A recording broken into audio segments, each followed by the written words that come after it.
السلام علیکم ورحمۃ اللہ وبرکاتہ۔ ان الحمد للہ نحمده ونستعینه ونستغفره ونعوذ باللہ من شرور انفسنا ومن سیئات اعمالنا، من يهده الله فلا مضل له ومن يضلل فلا هادي له، واشهد ان لا اله الا الله وحده لا شريك له، واشهد ان محمدا عبده ورسوله، اما بعد، اعوذ باللہ من الشیطان وخلق منها زوجها وبث منهما رجالا كثيرا ونساء واتقوا الله الذي تساءلون به والارحام ان الله كان عليكم رقيبا، يا ايها الذين امنوا اتقوا الله وقولوا قولا سديدا يصلح لكم اعمالكم ويغفر لكم ذنوبكم ومن يطع الله ورسوله فقد فاز فوزا عظيما۔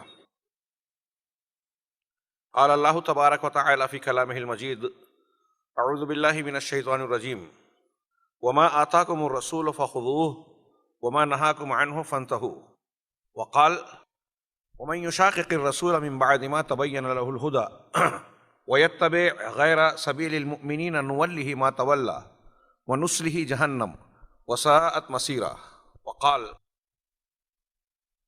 وعد الله الذين آمنوا منكم وعملوا الصالحات ليستخلفنهم في الأرض كما استخلف الذين من قبلهم ولا يمكنن لهم دينهم الذي ارتضى لهم ولا يبدلنهم من بعد خوفهم امنا يعبدونني ولا يشركون بي شيئا۔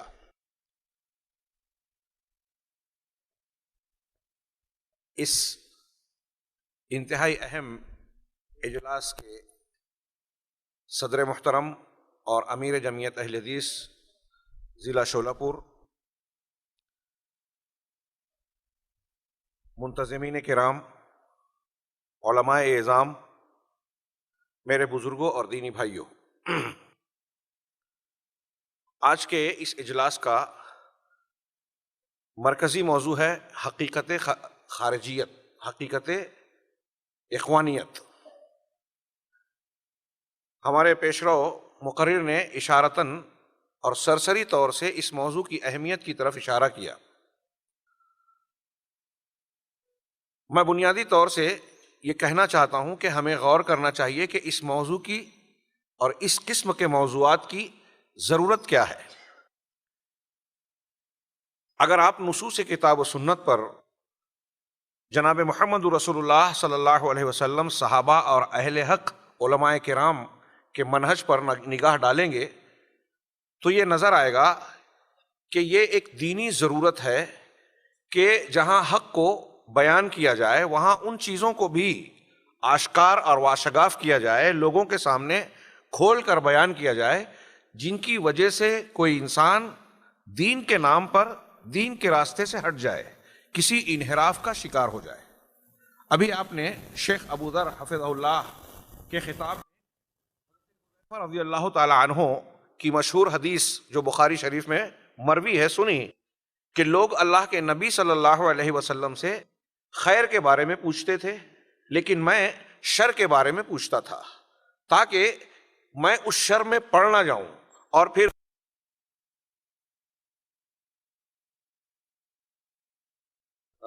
ایک زائد چیز سمجھتا ہوں کہ وہ بات ہو چکی ہے۔ اس پورے روایت کے جو الفاظ اور مضمون ہے اس میں آپ غور کیجئے تو محسوس ہوگا کہ امت مسلمہ کو انتہائی شدید ضرورت ہے کہ وہ شر کو بھی پہچانے، خیر کے بعد آنے والے شر کو پہچانے، دعات علی ابواب جہنم، جہنم کی طرف بلانے والے داعیوں کی شناخت کرے، جو ہماری زبان بولیں گے ہمارے درمیان میں ہوں گے، اور ان کی میٹھی زبان کی وجہ سے بہت سے لوگ دھوکہ کھا سکتے ہیں۔ ان کی معرفت اگر حاصل نہ ہو تو اس امت کے عوام اور بہت سارے خواص بھی ان سے دھوکہ کھا سکتے ہیں، جنہیں نبی پاک صلی اللہ علیہ وسلم نے صاف صاف دعات علی ابواب جہنم کہا۔ جہنم کی طرف بلانے والے داعی ہماری طرح بولیں گے، ہمارے درمیان سے ہوں گے۔ یہ کتنا اہم ہے موضوع، اس کا اندازہ آپ اس بات سے لگا سکتے ہیں کہ اللہ تبارک و تعالیٰ نے جو ہمیں 5 وقت کی نماز ہم پر فرض کی اور ہر نماز کی ہر رکعت میں سورہ فاتحہ پڑھنا لازم قرار دیا، لا صلاۃ لمن لم یقرأ بفاتحۃ الکتاب او لمن لم یقرأ بأم الکتاب، کما ورد فی الاحادیث کہ اس شخص کی نماز ہوتی ہی نہیں ہے جس نے ام الکتاب یا فاتحۃ الکتاب کی تلاوت نہیں کی۔ اسے لوگوں نے اختلافی مسئلہ بنا دیا۔ دلائل اس قدر کثرت سے جو موجود ہیں وہ ثابت کرتے ہیں کہ ہر مصلی کو یہ پڑھنا ہی ہے۔ ہر مصلی کی نماز کے قبول ہونے کے لیے ضروری ہے، نماز صحیح ہونے کے لیے ضروری ہے، اور اس نماز کے ساتھ، نماز صحیح ہونے کے ساتھ ساتھ ہر مصلی، ہر مسلمان مرد اور عورت کی یہ دعا ضرورت ہے، سورۃ الفاتحہ ضرورت ہے، اس لیے کہ اس میں اللہ تبارک و تعالیٰ نے ہمیں اور آپ کو تعلیم دی کہ ہر نماز کی ہر رکعت میں دعا کریں اہدنا الصراط المستقیم صراط الذین انعمت علیہم، پروردگار ہمیں صراط مستقیم پر قائم رکھ، کہ صراط مستقیم کو بتائے رکھ۔ اگر صراط مستقیم معلوم نہیں ہے، نماز پڑھ رہے ہیں پھر بھی ہم راستے سے بھٹکے ہوئے ہیں، تو پروردگار سیدھا راستہ بتا دے، اور اگر سیدھا راستہ ہم کو مل چکا ہے تو پروردگار توفیق دے کہ اس پر قائم رہے۔ نبی کریم صلی اللہ علیہ وسلم اس قسم کی کئی دعائیں مسلسل کیا کرتے تھے۔ اللہم انی اسألک الہدی والتقی والعفاف والغنی، اے اللہ مجھے ہدایت دے، میں تجھ سے ہدایت کا سوال کرتا ہوں، تقوی مانگتا ہوں۔ ہدایت یعنی علم صحیح، صحیح راستے کی پہچان، اس کی شناخت، اس کی پرکھ، کہ مجھے بہت سارے جو غلط راستے ہیں ان سے بچا کر صحیح راستے کی پرکھ دے، اسے اختیار کرنے کی توفیق عطا فرما۔ علامہ ابن تیمیہ رحمہ اللہ فرماتے ہیں کہ اس سے پتہ چلتا ہے کہ اللہ تعالیٰ نے جب ہمیں ہر بار یہ دعا مانگنے کی تلقین فرمائی، تعلیم دی اہدنا الصراط المستقیم، تو یہ بندوں کی ضرورت ہے کہ صراط مستقیم کو مانگتے رہیں، صراط مستقیم پر قائم رہنے کے لیے اپنے آپ کو بیدار رکھیں، کیونکہ کہیں بھی ایسا ممکن ہے کہ شیطانی وسوسوں اور چالوں کے شکار ہو کر ہم صراط مستقیم سے منحرف ہو جائیں اور ایسے راستے پر چلے جائیں جو ہمیں جنت کی بجائے جنت سے دور لے جائے، جہنم کے راستے پر لے جائے۔ اللہ تبارک و تعالیٰ نے اس دعا کے جواب میں پورا قرآن دیا، قرآن کے ساتھ یہ بھی کہا قرآن ہی میں کہ اس قرآن کو اس طرح مانیے جیسا زندہ نمونہ آپ کو جناب محمد رسول اللہ صلی اللہ علیہ وسلم کی حیات طیبہ میں نظر آتا ہے۔ انبیاء کے طریقے اور منہج کو اختیار کیجئے، اس میں اس قرآن عظیم میں انبیاء کا منہج، انبیاء کی دعوت، انبیاء کی تعلیمات اور ان کا دین بتایا گیا ہے۔ اگر تم صراط مستقیم چاہتے ہو تو یہ ان کا راستہ ہے، اولئک انعم اللہ، کیا ہے کہ اولئک الذین انعم اللہ علیہم من النبیین والصدیقین والشہداء والصالحین وحسن اولئک رفیقا۔ یہی وہ لوگ ہیں جن پر اللہ نے انعام کیا، آپ نے انعام یافتہ لوگوں کا راستہ مانگا ہے۔ تو انبیاء، صدیقین، شہداء اور صالحین جن کو اللہ تبارک و تعالیٰ نے یہ درجہ عطا فرمایا ہے، ان انعام یافتہ لوگوں کا یہ طریقہ ہے۔ اور اس آیت سے پہلے کہا کہ جو اللہ اور رسول کی اطاعت کرے گا تو یہ لوگ ان لوگوں کی رفاقت میں ہوں گے، اس لیے کہ ان کے منہج پر ہوں گے۔ اس کا مطلب انبیاء، صدیقین، شہداء اور صلحاء کے منہج کو اختیار کرنا طریق حق ہے۔ جناب محمد رسول اللہ صلی اللہ علیہ وسلم پیغمبر حق بنا کر بھیجے گئے، سید المرسلین، تمام انسانوں اور جہانوں کے لیے رحمت بنا کر بھیجے گئے۔ آپ نے ہدایت کا کوئی گوشہ تشنا نہیں چھوڑا۔ قیامت تک آنے والے امت کے لوگوں کو، دنیا کے لوگوں کو صاف صاف تعلیم بیان کی، جس کے ذریعے سے وہ جنت تک پہنچانے والا صراط مستقیم آسانی سے جان سکے۔ ترکتکم علی المحجۃ البیضاء لیلھا کنہارھا، میں نے تم کو ایک روشن شاہراہ پر، روشن راستے پر چھوڑا ہے، جس کی راتیں بھی دن کی طرح روشن ہیں۔ لا یزیغ عنہا الا ہالک، اس سے وہی شخص پھرے گا، منحرف ہوگا، ہٹے گا جو ہلاک ہونے والا ہے۔ نبی کریم صلی اللہ علیہ وسلم نے قیامت تک کی چیزوں کو بیان کر دیا، کوئی چیز چھوڑی نہیں۔ اور اللہ تبارک و تعالیٰ نے اہدنا الصراط المستقیم کے جواب میں اپنے کتاب عزیز میں یہ ارشاد فرمایا کہ اگر تم چاہتے ہو کہ کسی کو نمونہ بنایا جائے، چاہتے ہو کہ راہ سعادت اختیار کی جائے، تو ایک ہی راستہ ہے، ما آتاکم الرسول فخذوہ وما نہاکم عنہ فانتہوا۔ یہ تمہارا منہج اور اصول ہونا چاہیے دین کا کہ جو رسول دے دے لے لو، جس سے منع کر دیا رک جاؤ۔ ایک جملے میں پوری زندگی کی تعلیم آ گئی، جو رسول دے وہی لو، بس ادھر ادھر مت دیکھو، اور جس سے منع کر دیں اس سے باز آ جاؤ، رک جاؤ۔ نبی کریم صلی اللہ علیہ وسلم ہماری ہدایت کے لیے انتہائی حریص تھے، اس کی گواہی قرآن نے جا بجا دی۔ لعلک باخع نفسک علی آثارہم ان لم یؤمنوا بہذا الحدیث اسفا۔ اللہ کے نبی صلی اللہ علیہ وسلم صحیح مسلم کی روایت میں حضرت جابر بن عبداللہ رضی اللہ عنہ کہتے ہیں کہ آپ فرماتے ہیں انما مثلی کمثل رجل استوقد نارا، میری اور تمہاری مثال ایسی ہے جیسے وہ آدمی، میری مثال اس آدمی کی طرح ہے جس نے آگ کو روشن کیا، بڑا الاؤ جلایا، آگ روشن کی، فجعل هؤلاء الجنادب والفراش يقعن فيها وهو يذبهن عنها، جب آگ روشن ہو گئی، جلنے لگی، تو یہ پتنگے اور پروانے، کیڑے مکوڑے اس آگ میں گرے چلے جا رہے ہیں، اور وہ آگ کا جلانے والا انسان ان کو روک رہا ہے، ہٹا رہا ہے کہ یہ کیڑے اس میں جل کر ہلاک نہ ہو۔ میری مثال ایسی ہی ہے کہ میں اس آگ میں، جہنم میں گرنے سے تمہاری کمر پکڑ پکڑ کر تم کو روک رہا ہوں، وَأَنَا آخِذٌ بِحُجَزِكُمْ وَأَنْتُمْ تَفَلَّتُونَ عَنْ يَدَيَّ أَوْ كَمَا قَالَ، لیکن تم میرا ہاتھ چھڑا کر اس میں داخل ہوتے جا رہے ہو، جہنم میں گرنے پر جو اب تلے ہوئے ہو، جیسے وہ پتنگے اور وہ کیڑے مکوڑے اس آدمی پر غالب آ رہے ہیں، تم مجھ پر غالب آ رہے ہو، مجھ کو مغلوب کر رہے ہو، میں تو تمہاری کمر پکڑ پکڑ کر تم کو روک رہا ہوں۔ اللہ کے نبی صلی اللہ علیہ وسلم کی تعلیمات ہمیں روک رہی ہیں کہ کسی بھی منحرف منہج کو اختیار کرنے سے بچ جاؤ، جہنم کے راستوں پر جانے سے بچ جاؤ، جہنم میں آ جاؤ، لیکن تم ماننے کو تیار ہی نہیں ہو۔ آج کا یہ پروگرام نبی کریم صلی اللہ علیہ وسلم کے کمر پکڑنے کی اعادہ کر رہا ہے، تجدید کرنے والا ہے کہ دیکھیے اس راستے پر مت جائیے۔ اللہ کے نبی صلی اللہ علیہ وسلم نے ہمیں صاف صاف اصول ضابطے بیان کیے، ان ضابطوں کی روشنی میں ضروری ہے کہ ہم اپنی زندگی کا، منہج کا، دین کا راستہ جب اختیار کریں تو نبی پاک صلی اللہ علیہ وسلم کی ہدایت کو اپنے سامنے رکھیں۔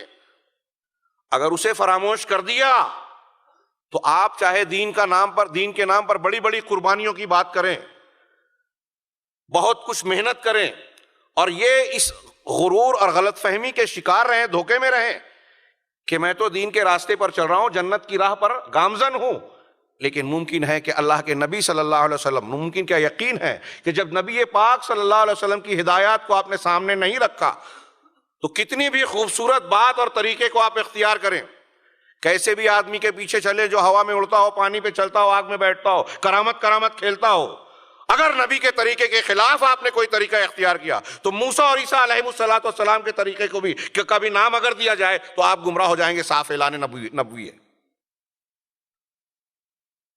نبی پاک صلی اللہ علیہ وسلم کا ایک ارشاد ہمارا منہج طے کرتا ہے، جو ہر مسلمان بچہ جانتا ہے، سنتا رہتا ہے کہ ترکت فیکم شیئین او ترکت فیکم امرین، میں نے تمہارے درمیان دو چیزیں چھوڑی ہیں، لن تضلوا ما ان تمسکتم بہما، کبھی گمراہ نہیں ہوگے اگر ان دونوں کو پکڑے رہو گے۔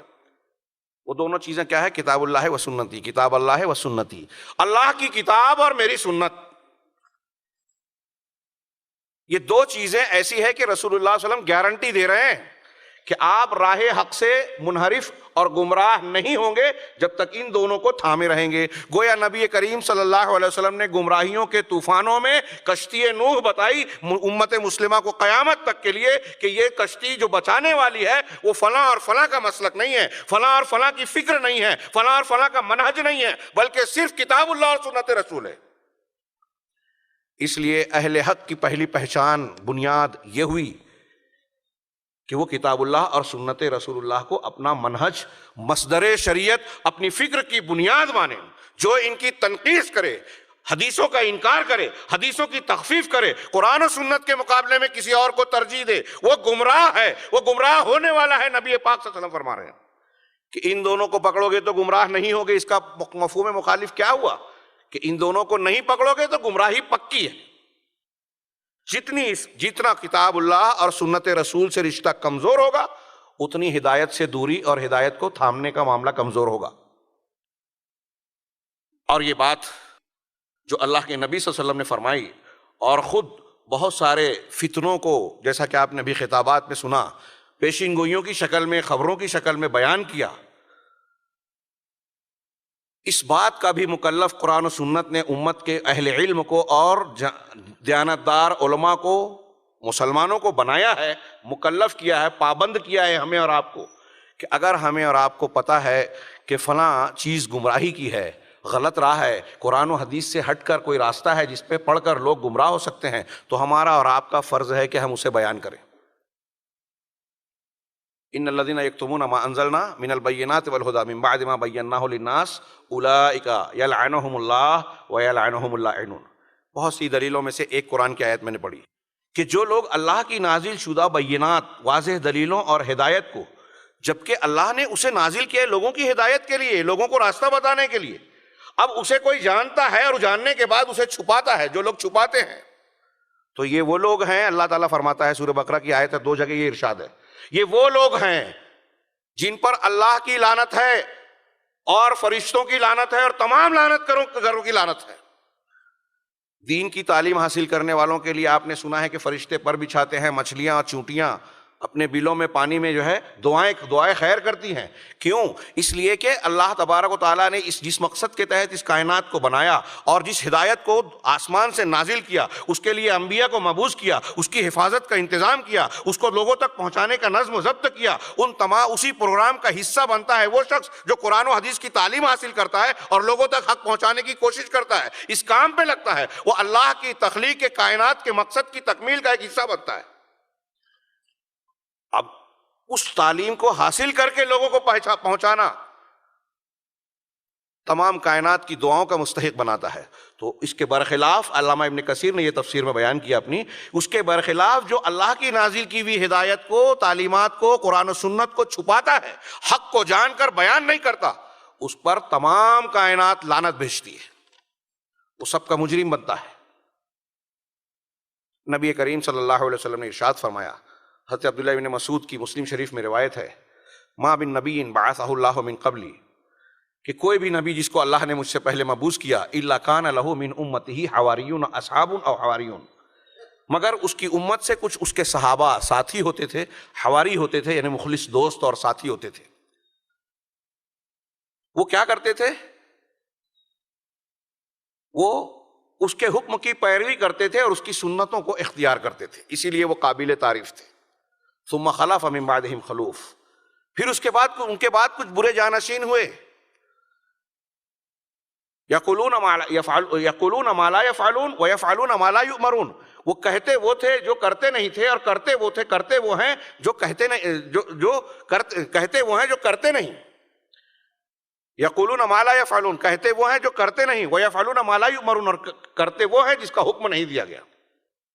کہتے ہیں کہ ہم بھی دین پر چل رہے ہیں، قرآن حدیث کو ہم بھی مانتے ہیں، لیکن ایسا ہے نہیں، فلاں مسلک اور فلاں فکر کو اختیار کرتے ہیں، ہمارے فلاں بزرگ ہیں، فلاں مرشد ہیں، فلاں امام ہیں، فلاں شیخ ہیں، ان کی بات کو مان رہے ہیں قرآن و سنت کے مقابلے میں اور کہتے ہیں قرآن و سنت مانتے ہیں.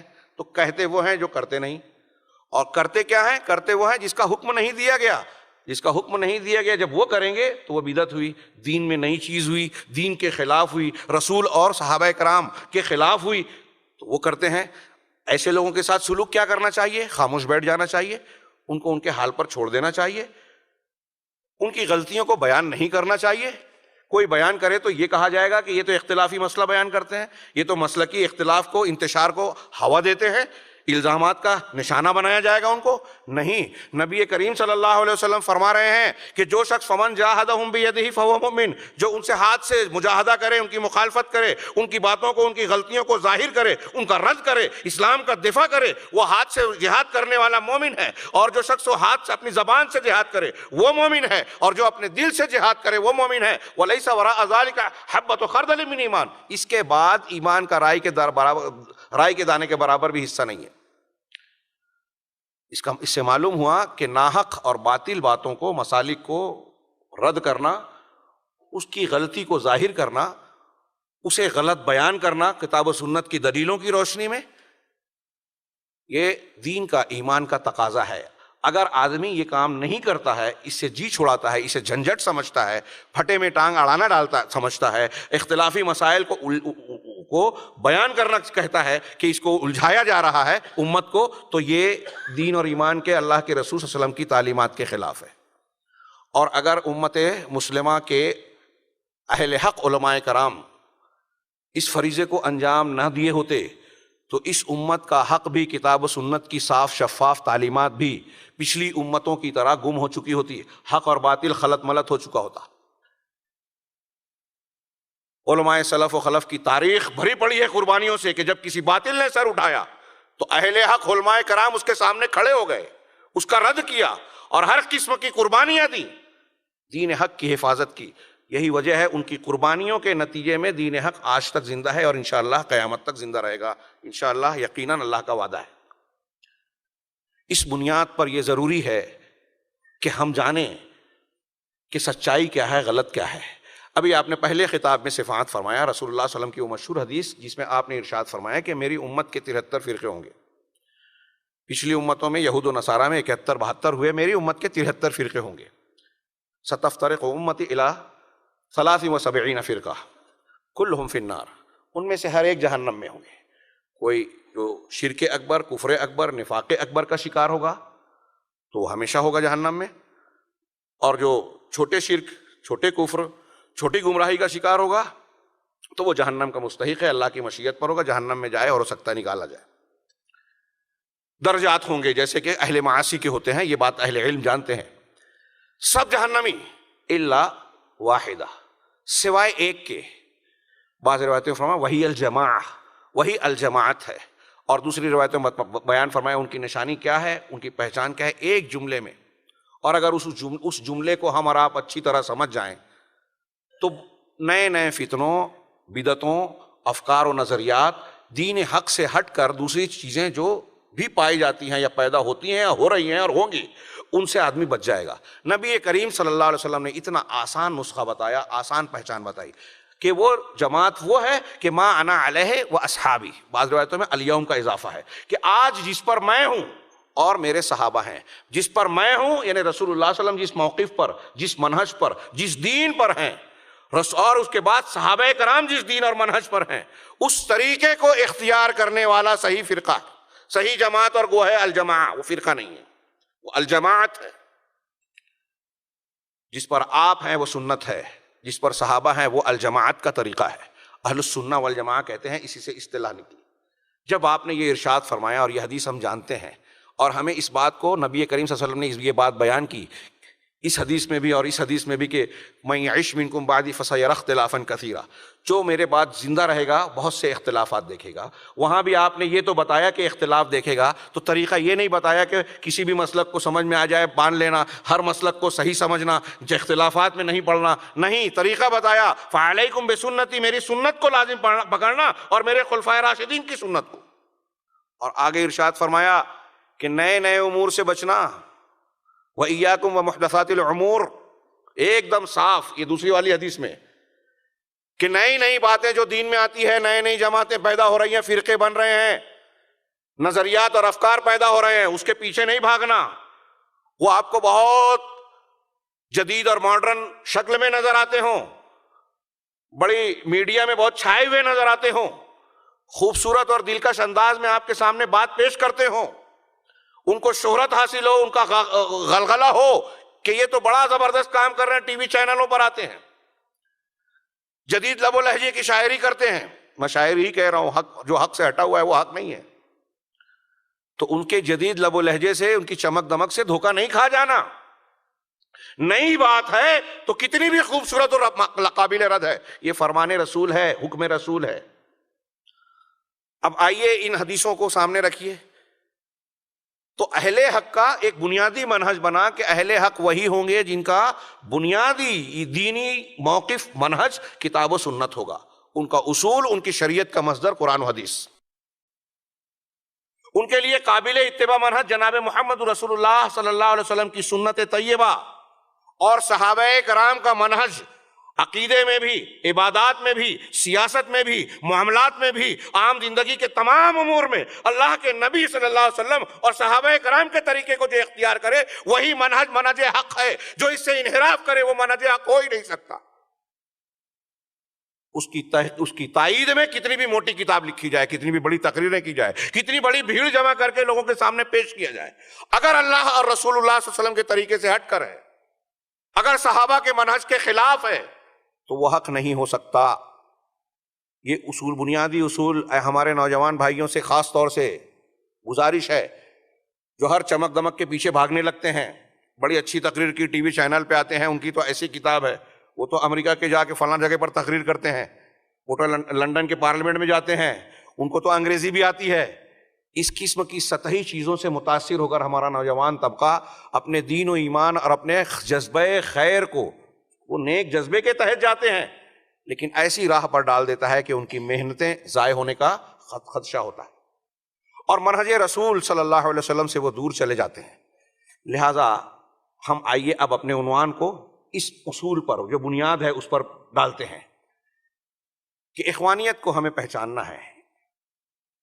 جہاں تک اس کی تنظیم کا تعلق ہے، میں سمجھتا ہوں کہ وہ بہت اہمیت کی حامل چیز نہیں ہے۔ 1928 میں حسن البنا صاحب نے مصر میں اپنے ساتھیوں کے ساتھ 6 لوگوں نے اس تنظیم کی بنیاد ڈالی۔ شیخ حسن البنا اس کے بانی اور مؤسس کہلاتے ہیں۔ اس کے بعد اس کا قافلہ جب آگے بڑھا تو اس میں اور بھی کچھ ایسے قائدین اور علماء کرام شریک ہوئے جن کو بطور زعیم، قائد، مرشد، ناظر کے پیش کیا جاتا ہے، جیسے عمر التلمسانی، سعید ہوا، یا میں اس کے تلفظ میں غلطی کر رہا ہوں شاید، اس کے علاوہ سید قطب صاحب، اور ایسے اور بھی کچھ شخصیات ہیں جن کو اس گروہ کا بڑا مانا جاتا ہے۔ میں نے جیسا کہ کہا 1928 میں اس کی بنیاد رکھی شیخ حسن البنا رحمہ اللہ نے۔ شیخ حسن البنا اس کے قائد اور مرشد اول ہے۔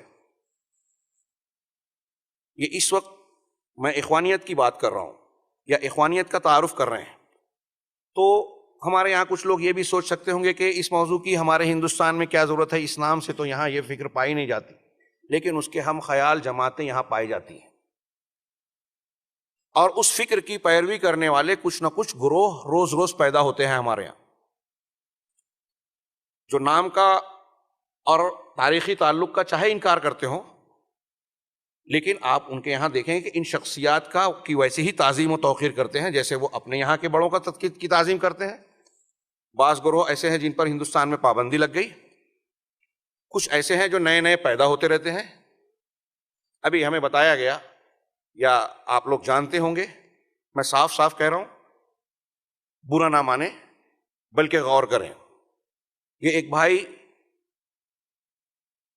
شہادت حق سمجھ کر، اپنا فریضہ مان کر، دینی فریضہ جان کر، اسے اپنے بھائیوں کی خدمت میں بیان کرنا چاہتا ہے۔ اس لیے یہ نہ جانا جائے کہ کسی کا نام اگر میں لے رہا ہوں تو اس مقصد کے تحت کہ ان کی تنقیص مراد ہے۔ اگر ہم تنقیص کرنے لگے تو یہ دین کا کام نہیں ہوگا، اللہ ہمیں اس سے محفوظ رکھے۔ کسی کی طنز و تعریض، ہمارے یہاں کچھ نئی نئی جماعتیں روز پیدا ہوتی رہتی ہیں تحریکیت کے نام پر۔ ابھی سنا کوئی وحدت ایک تنظیم ہے، نوجوانوں میں اسے پیدا کیا جا رہا ہے، لیکن حقیقت میں ایسا مانتا ہوں کہ یہ اسلام کے خلاف سازش رچنے والی ایجنسیوں کی طرف سے پھر سے ایک جال بنا جا رہا ہے، جس میں ہمارے نوجوان کو شکار بنایا جائے گا، اور بہت سارے لوگ بن رہے ہیں۔ ان کے افکار و خیالات وہی ہیں جو آج ہم اخوانیت کے زیر عنوان ابھی کچھ باتیں سن چکے ہیں اور کچھ باتیں کرنے والے ہیں، جو قرآن و حدیث کی فکر سے ہٹ کر ہے، لیکن دعویٰ یہ کرتی ہے کہ قرآن و حدیث کی صحیح تعلیمات کو یہی پیش کرنے والے ہیں۔ ان کے قائدین کے افکار، نظریات اگر بیان کیے جائیں تو وقت بہت ہی محدود ہے، ان کو سامنے رکھیں تو اس کی وجہ سے جو ان کے فکری ڈھانچہ تشکیل پاتا ہے وہ کیا بننے والا ہے وہ ہم دیکھ سکتے ہیں۔ شیخ حسن البنا کی شخصی تاریخ آپ پڑھیں تو معلوم ہوگا کہ وہ تصوف سے وابستہ رہے، سلسلہ حصافیہ شاذلیہ سے وابستہ تھے، اور انہوں نے خود اپنی کتابوں میں بیان کیا ہے کہ وہ اس زمانے میں جب اس سلسلے سے بہت شدت سے وابستہ تھے تو مسجد التوبہ نام کی ایک مسجد تھی، اس میں ہر رات کی مجلس میں، ذکر کی مجلس میں شریک ہوتے تھے، جس میں صوفیہ کے اس سلسلے کے مخصوص اذکار کا اہتمام کیا جاتا تھا۔ ان کے یہاں قبروں پر حاضری بھی ہوتی تھی، اگرچہ وہ اپنے بعض بیانات میں توسل وغیرہ کے تعلق سے اپنی ناپسندیدگی کا اور گناہ ہونے کا ذکر کرتے ہیں شخصی طور پر، لیکن اسے بہت بڑا گناہ، کبیرہ گناہ، بعض شرک اکبر کو وہ کبیرہ گناہ کہتے ہیں۔ میرے سامنے یہ کتابیں موجود ہیں حوالوں کے ساتھ، ان کی خود کی عبارتیں، ان کے ماننے والوں کی، ان کے سگے بھائی کی عبارتیں موجود ہیں، جس میں نعتیہ کلام میں شرک پیش کیا گیا، وحدت الوجود کے عقیدے کو ذکر کیا گیا۔ خود عمر التلمسانی جو دوسرے ان کے بڑے ایک مرشد مانے جاتے ہیں، وہ وحدت الوجود کے ماننے والے تھے۔ سعید ہوا یا سعید حوی جو بھی اس کا تلفظ ہو، وہ بھی اسی فکر کے اور اس راستے پر چلنے والے تھے۔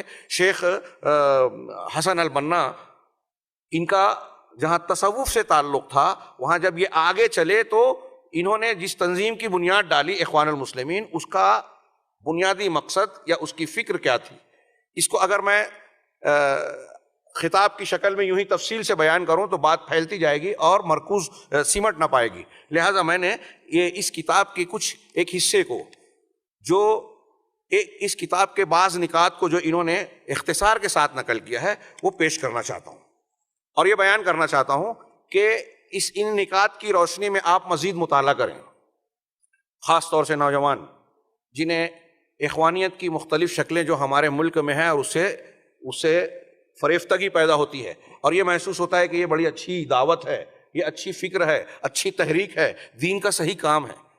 وہ دیکھیں کہ یہ اخوانیت اور اس اخوانیت سے متاثر جتنی بھی تحریکیں ہیں، ان کے اندر یہ چیزیں قدر مشترک کے طور پر پائی جاتی ہیں، اور پورا عالم اسلام آج اس کی نحوست سے، اس کے نقصانات سے دوچار ہے۔ ہم یہ کہتے ہیں، ابھی کسی نے کہا کہ امت مسلمہ جن حالات سے دوچار ہے، اس قسم کے موضوعات پر لوگ سوال اٹھاتے ہیں کہ بھئی اختلافی موضوعات کیوں اٹھا رہے ہیں، ایسے جس سے ہمارے درمیان میں کچھ انتشار کا ماحول بنے۔ حقیقت میں یہ ہے کہ ہمارے درمیان کے اس انتشار کے اور فکر کے اختلاف کو، جنہیں ہم اور آپ نہیں سمجھ رہے ہیں، ہمارے نوجوان جس کو نہیں سمجھ رہے ہیں، امریکہ، اسرائیل، برطانیہ، ان کی خفیہ ایجنسیاں ہم سے بہتر اسٹڈی کر کے بیٹھی ہوئی ہے، اور وہ یہ جانتی ہے کہ اس میں سے کون ہمارے کام کا ہے، کون ہمارا مخالف ہے، کس کو نشانہ بنانا ہے اور کس کو اعلی کار بنانا ہے۔ معاف کیجئے گا، پوری دنیا میں تحریکیت عالم کفر کے ہاتھ میں اسلام کے خلاف اعلی کار کا کام کر رہی ہے، ان کا ذریعہ اور وسیلہ بن رہی ہے، وہ چاہے شعور رکھتے ہوں یا لاشعوری میں کر رہے ہوں۔ ان کی قیادتوں کو اس کا شعور چاہے ہوگا، وہ اس لیے کہ اہل حق علماء کرام کی وہ مذمت جب کرتے ہیں، ان کی کتابوں کو مارکیٹ سے غائب کرتے ہیں، تو یہ محسوس ہوتا ہے کہ وہ یہ جانتے ہیں کہ ان کتابوں اور حقائق کے سامنے آنے پر عوام ہم سے دور ہو جائیں گے، اس لیے ان کو سامنے آنے نہ دیا جائے، علماء کو مجروح کیا جائے، علماء سے لوگوں کو دور کیا جائے، کہ علماء حق سے اگر لوگ قریب ہوں گے تو سچائیاں جانیں گے، حقیقتوں سے واقف ہوں گے، ہمارا اصلی چہرہ ان کے سامنے آئے گا اور لوگ ہم سے نفرت کرنے لگیں گے۔ یہ باطل کا طریقہ ہوتا ہے۔ اخوانیت کی فکر میں جو تحریکی فکر ہے، دیکھیے اس میں چند نکات جو انہوں نے پیش کیا ہے۔ شیخ احمد بن یحییٰ النجیمی، ان کی کتاب ہے المورد العذب الزلال، یہ وہ کتاب ہے۔ اس میں جدید دور کی 2-3 تنظیموں سے متعلق بات ہے، اور ایک مسئلہ، ایک بات جو ہے وہ اخوانیت سے بھی متعلق ہے۔ یہ دوسری کتاب ہے رسالۃ فی منتظم جماعت الاخوان المسلمین۔ اس میں عالم عرب کے، عالم اسلام کے بہت سارے علماء کرام، یعنی میں سمجھتا ہوں 25-30 کا نام کے ساتھ ہے، اور کئی لجنہ کے فتوے ہیں، جہاں پوچھا گیا کہ علماء اخوان المسلمین کے تعلق سے آپ کا کیا کہنا ہے، کیا یہ جماعت حق ہے، کیا یہ منہج قویم پر عمل کرتی ہے۔ تو اس کتاب کو ابھی کوئی صاحب مجھ سے اس کی کاپی لے کر چاہے اس کی تصویر لے لیں، تو انہوں نے دلائل کی روشنی میں تقریباً تمام علماء نے، تقریباً کیا جتنے بھی علماء کا نقل کیا گیا، اور اس میں انہوں نے کہا ہے کہ ہم نے سب کا اکٹھا نہیں کیا ہے، اہل حق بارزین علماء کرام کا یہ فتویٰ ہے کہ اخوانی جو ہیں وہ اہل سنت والجماعت کے طریقے سے انبیاء اور نبی کریم صلی اللہ علیہ وسلم کے منہج سے، صحابہ کے منہج سے ہٹے ہوئے ہیں۔ کسی عالم نے کہا، جیسے شیخ احمد شاکر رحمہ اللہ نے کہا کہ الاخوان المسلمون خوارج العصر، اخوان المسلمون اس زمانے کے خوارج ہیں۔ کسی نے کہا کہ اخوان المسلمین جو ہیں وہ باطنیہ کی ایک شکل ہے، یعنی وہ باطنی فرقے جو اپنے آپ کو مسلمان بنا کر مسلمانوں میں اپنے آپ کو زندہ رکھنا چاہتے تھے، لیکن باطنی طور پر وہ کفر کو اپنے دل میں چھپا کر اسلام اور مسلمانوں کو نقصان پہنچاتے تھے، اور پوری تاریخ اسلام میں ان لوگوں نے اسلام کے دشمنوں کا ساتھ دیا اور مسلمانوں کو ہر جگہ جہاں بھی موقع ملا نقصان پہنچایا، جانی، مالی، علمی جس قسم کا بھی نقصان پہنچا سکے نقصان پہنچایا. اور آج بھی یہ جو بشار اسد کا تذکرہ ہو رہا تھا، یہ اس کا فرقہ نصیری یہ باطنی فرقہ کہلاتا ہے، اور روافظ کی اور صوفیہ کی بہت سی شاخیں ہیں جو باطنیت کے نام سے مسلمانوں کے خلاف کام کر رہی. تو ان کے یہاں بھی سریت پائی جاتی ہے، شیعوں کی طرح تقیہ پایا جاتا ہے. اس لیے بعض علماء نے کہا کہ ان کے یہاں یہ چیز پائی جاتی ہے. بعض لوگوں نے کہا کہ ان کے ہاں تصوف کی عظیم ترین گمراہیاں یہاں تک کہ شرک اکبر یعنی وحدت الوجود پایا جاتا ہے. بعض اہل علم نے ان کی تحریروں سے ثبوت دیا کہ ان کے یہاں رافضیت کا اختلاف کوئی مسئلہ نہیں ہے. شیخ حسن البنا نے یہاں تک کہا کہ سنی اور شیعوں کے درمیان اتحاد پیدا کرنا چاہیے، اور ان کی پوری جماعت، ہمارے یہاں کی بھی ایک جماعت جو شیخ مودودی کی طرف منسوب ہے، وہ اور ان سے متعلقہ جماعتیں اس کی کوشش کرتی رہے. اگر شیخ یوسف القرضاوی جو آج اخوانیوں کے سب سے بڑے امام کہلاتے ہیں، قطر میں بیٹھے ہوئے ہیں، وہ انہوں نے یہ ایک مرتبہ اعتراف کیا کہ میں نے بڑے غور و فکر کے بعد اور محنت مشقت کے بعد غور کیا تو اس نتیجے پر پہنچا کہ شیعوں اور سنیوں کے درمیان جو ہے اتحاد ممکن نہیں ہے، یہاں بہت بڑا جو ہے دونوں کے درمیان خلیج ہے. یہ بات اہل سنت والجماعت کے وہ لوگ جو حق کو جانتے ہیں، تاریخ اسلام کی سچائیوں کو جانتے ہیں، وہ اچھی طرح جانتے ہیں کہ شیعت اور سنیت کا ملاپ کبھی ہو ہی نہیں سکتا. اس لیے کہ یہاں صرف فروعی اختلاف نہیں ہے، جزوی اختلاف نہیں ہے، بلکہ بنیادی اصولی اختلاف ہے. اور شیعت اور رافضیت اور صوفیت کا وجود ہی اسلام کے خلاف، اسلام کو نقصان پہنچانے کے لیے آیا ہے. تاریخ اس بات کی گواہ ہے، اور پوری رافضی تاریخ بتاتی ہے. تو اس میں کچھ علماء نے یہ بھی بیان کیا کہ عقیدے میں بھی ان کے یہاں انحراف پایا جاتا ہے، جیسا کہ میں آنے والے ان نکات میں پیش کرنا چاہتا ہوں. کہ سب سے پہلا ملاحظہ جو انہوں نے پیش کیا کہ اخوانی اصول ضابطہ جو حق سے ہٹا ہوا ہے تحریکیوں کا، اس میں پہلی چیز ہے کہ التہاون فی توحید العبادہ، کہ توحید عبادت میں کوتاہی، اس پر توجہ نہ دینا، اور اسے اپنی دعوت، اپنی فکر، اپنی تحریک کی بنیاد نہ بنانا. شیخ حسن البنا، ان کے رفقا، ان کی پوری تحریکی جماعت اس دور سے لے کر آج تک، یہاں کی جو جماعتیں ان کی ہم فکر ہیں، ان کے اصول ضابطے دیکھ لیجئے. وہ حکومت میں توحید کی بات کرتے ہیں کہ قانون اللہ کا چلے گا، یہ ابھی میں آگے بیان کروں گا انشاءاللہ آگے کے نقطوں میں. لیکن توحید عبودیت کو، عبادت کو انہوں نے اہمیت نہیں دی، اور اس کو اپنی جماعت کا، اپنی دعوت کا، اپنی تحریک کا بنیادی قاعدہ نہیں بنایا جس پر وہ جس کی بنیاد پر وہ چلیں. یہ کوئی چھوٹی موٹی بات نہیں ہے. نوجوان اس پر غور کریں، میں جو بات کہنے جا رہا ہوں. باقی کی باتیں، یہ واقعات، یہ میرے نزدیک اتنی اہمیت کے حامل نہیں ہیں. اصل چیز ہے منہج، بنیاد، جس سے کسی کو پرکھا جاتا ہے. اور اگر کسی کا منہج صحیح نہیں ہے، یہ قاعدہ دماغ میں رچا بسا لیجیے، اپنے علماء سے پوچھیے، اس پر غور کیجیے جو میں کہنے جا رہا ہوں، کہ اگر کسی انسان کا، کسی جماعت کا، کسی گروہ کا منہج صحیح نہیں ہے، عقیدے میں خرابی ہے، اگر یہ دو چیزیں آپ نے پرکھ لی ہے، تو اس کی کسی بھی خوبی، چکنی چپڑی بات، اس کی بظاہر سامنے آنے والی کوئی بھی اچھائی سے آپ متاثر ہو کر اس کے پیچھے ہرگز نہ جائیں. جس کا منہج صحیح نہیں ہے، اس کے افکار، اس کے اعمال درست تو ہو ہی نہیں سکتے.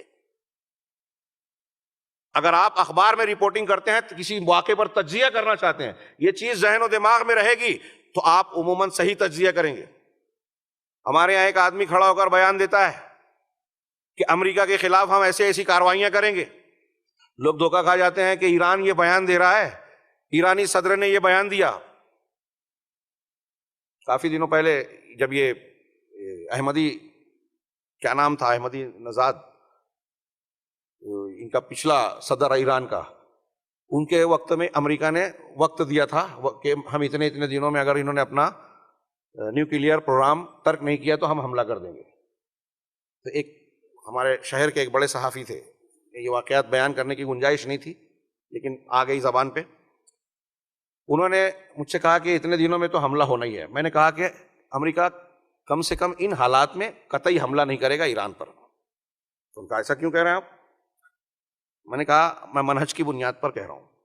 کہا نہیں آپ لوگ، انہوں نے یہ طریقہ اختیار کیا جیسے عام طور سے دوسری اس میدان کے لوگ جو ہیں، علماء کرام کو، اب ہمیں تو چھوٹا عالم تھا، سمجھتے ہیں کہ یہ کم جانتے ہیں، حالات پہ نگاہ نہیں ہوتی.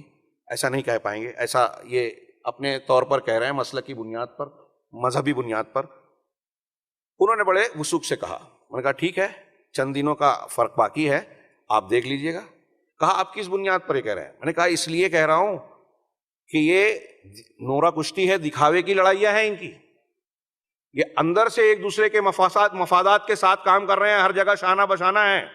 اہل سنت ان کا ٹارگٹ ہے، سعودی عرب ان کا پہلا نشانہ ہے، اسلامی دعوت ان کا نشانہ ہے، اور عالم کفر یہ اچھی طرح سے جانتا ہے کہ اس معاملے میں کون کیسا ہے، ہمارے لیے کون خطرہ ہے، کون ہمارے لیے مفید ہے۔ اور پوری تاریخ میں رافضی ہمیشہ یہود و نصارہ اور دشمنان دین کے ساتھ ساتھ چلا ہے، آج بھی چل رہا ہے۔ شام کے محاذ پر دیکھیے، عراق میں دیکھیے، ہندوستان میں دیکھیے، جہاں دیکھیے آپ کو وہ سانہ بشانہ نظر آئیں گے۔ تاریخی واقعات کو تفصیلی بیان کرنے کا موقع نہیں ہے، اور ویسا ہی ہوا، آج تک حملہ نہیں ہوا۔ بیان بازی کر کے یہ دھوکہ دیتے ہیں، میڈیا اس کو ہائی لائٹ کرتا ہے۔ ابھی ہمارے پاس کیسی کیسی خبریں آتی ہیں، سعودی عرب میں فلم تھیٹر کی جو ہے وہ اجازت مل گئی۔ کہاں ملی بھائی؟ اس کی تفصیلات کیا ہیں؟ علماء کرام بیچ میں کھڑے ہوئے ہیں، آپ معلومات لیجئے تفصیلی سعودی کے ذرائع سے۔ یہ ضرور وہاں ایک اقتراح اور تجویز آئی ہے، اور حکومت اس پر غور کر رہی ہے کہ ایسی فلمیں جس میں تعلیم ہو، بچوں کی تفریح کی چیزیں، بچوں کی چیزیں ہوں، وہ اس کو بتانے والی تھیٹریں بنائی جائے۔ لیکن اس پر بھی ہے وہاں کے علماء کرام کو اعتراض ہے، جب اس لیے آج تک وہ چیز پاس نہیں ہو سکی۔ آپ کہتے ہیں کہ ایران میں اسلامی سزا نافذ ہو گئی۔ ہم نے بہت سارے جماعت اسلامی کے دوستوں سے، ان کی جو پیدا کی ہوئی تنظیمیں تھیں، اولاد ایک نافرمان ہو گئی، ایک فرما بردار ہے، سوال کیا کیا آپ جو نافرمان ہو گئی وہ ان کو مرتد کہتی ہے؟ کیونکہ شیخ مودودی رحمہ اللہ کا فتویٰ تھا کہ ووٹ دینا شرک ہے، اور آج جماعت اسلامی نے اس سیاسی پارٹی بنا لی۔ جو شرک تھا آج شرک نہیں رہا، ایسا ہو سکتا ہے کیا؟ حالات کے تحت شرک جو ہے وہ تبدیل ہو سکتا ہے کہ پہلے یہ شرک تھا اب شرک نہیں ہے؟ خیر، تو ہم یہ سوال کرتے تھے کہ آپ ایران کی تعریف کیوں کرتے ہیں؟ کہتے تھے وہاں اسلامی حدود کا نفاذ ہوا، اس میں بھی ایک تاریخ ہے، میں کیا کیا بیان کروں۔ یہ ان کا جو خمینی کا دور آیا، جماعت اسلامی ہو، ان کے جو موافقین ہیں یا اخوانی ہیں، ایران کی خمینی کی بڑی تعریف بیان کرتے ہیں۔ شیخ مودودی نے تو اس کے پیچھے نماز بھی پڑھی۔ ابھی اس کو یہ فروعی بات کہیں گے، یہ خود ان کی ایک بہت بڑی منہجی غلطی ہے۔ خمینی نے ایرانی انقلاب میں کوئی خاص کردار ادا نہیں کیا تھا۔ شاہ ایران کا، اس کے بعد دوسرے کا جو تختہ پلٹا، اس میں اصل محرک وہاں کے حالات تھے، خود ان کی غلطیاں تھیں، اور امریکہ کی جو ہے امریکہ اور یورپ کی پروگرامنگ تھی۔ خصوصی طیارہ جس نے خمینی کو ایران پہنچایا تھا، اس کے بعد جو جیلا وطنی کی زندگی فرانس میں گزار رہے تھے، وہاں سے خاص طیارے میں آئے، اس میں کوئی کمال نہیں تھا۔ یہ ان کی تعریف میں رطب اللسان شیخ مودودی نے کہہ دیا کہ خمینی کا انقلاب میرے دل کی دھڑکن ہے۔ جماعت اسلامی آج تک اس کو پکڑ کے رکھی،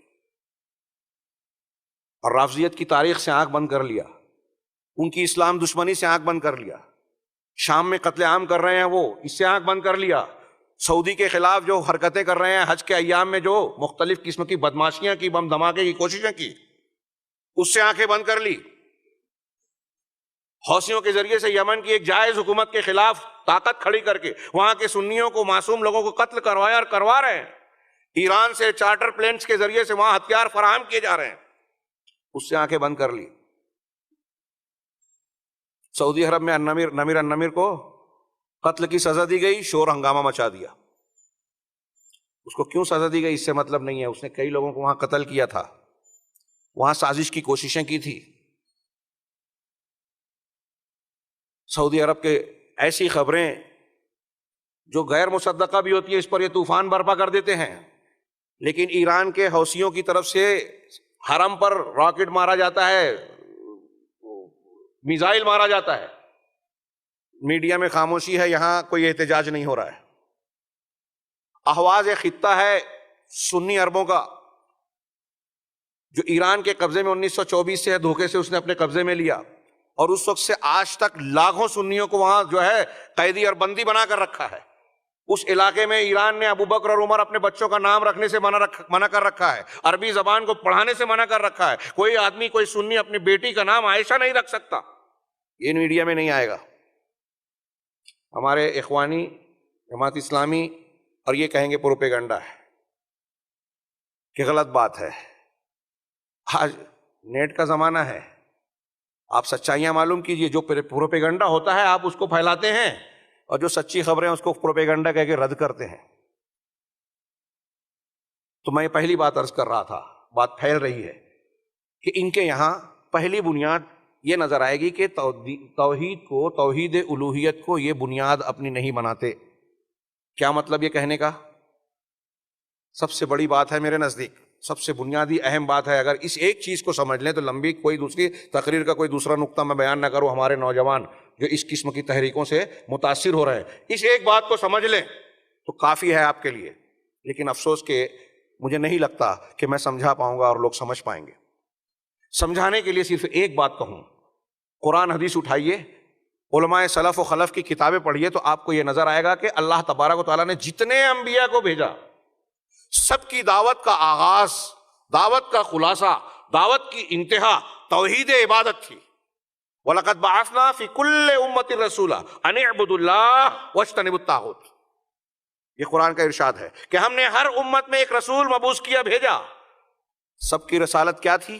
رسول بھیجا یعنی پیغامبر، پیغام دے کر بھیجا. تو ان کا پیغام کیا تھا؟ ان اعبدوا اللہ واجتنبوا، کہ عبادت صرف اللہ کی کرو اور طاغوت سے بچو. صرف اللہ کی عبادت ہو اور طاغوت سے بچا جائے.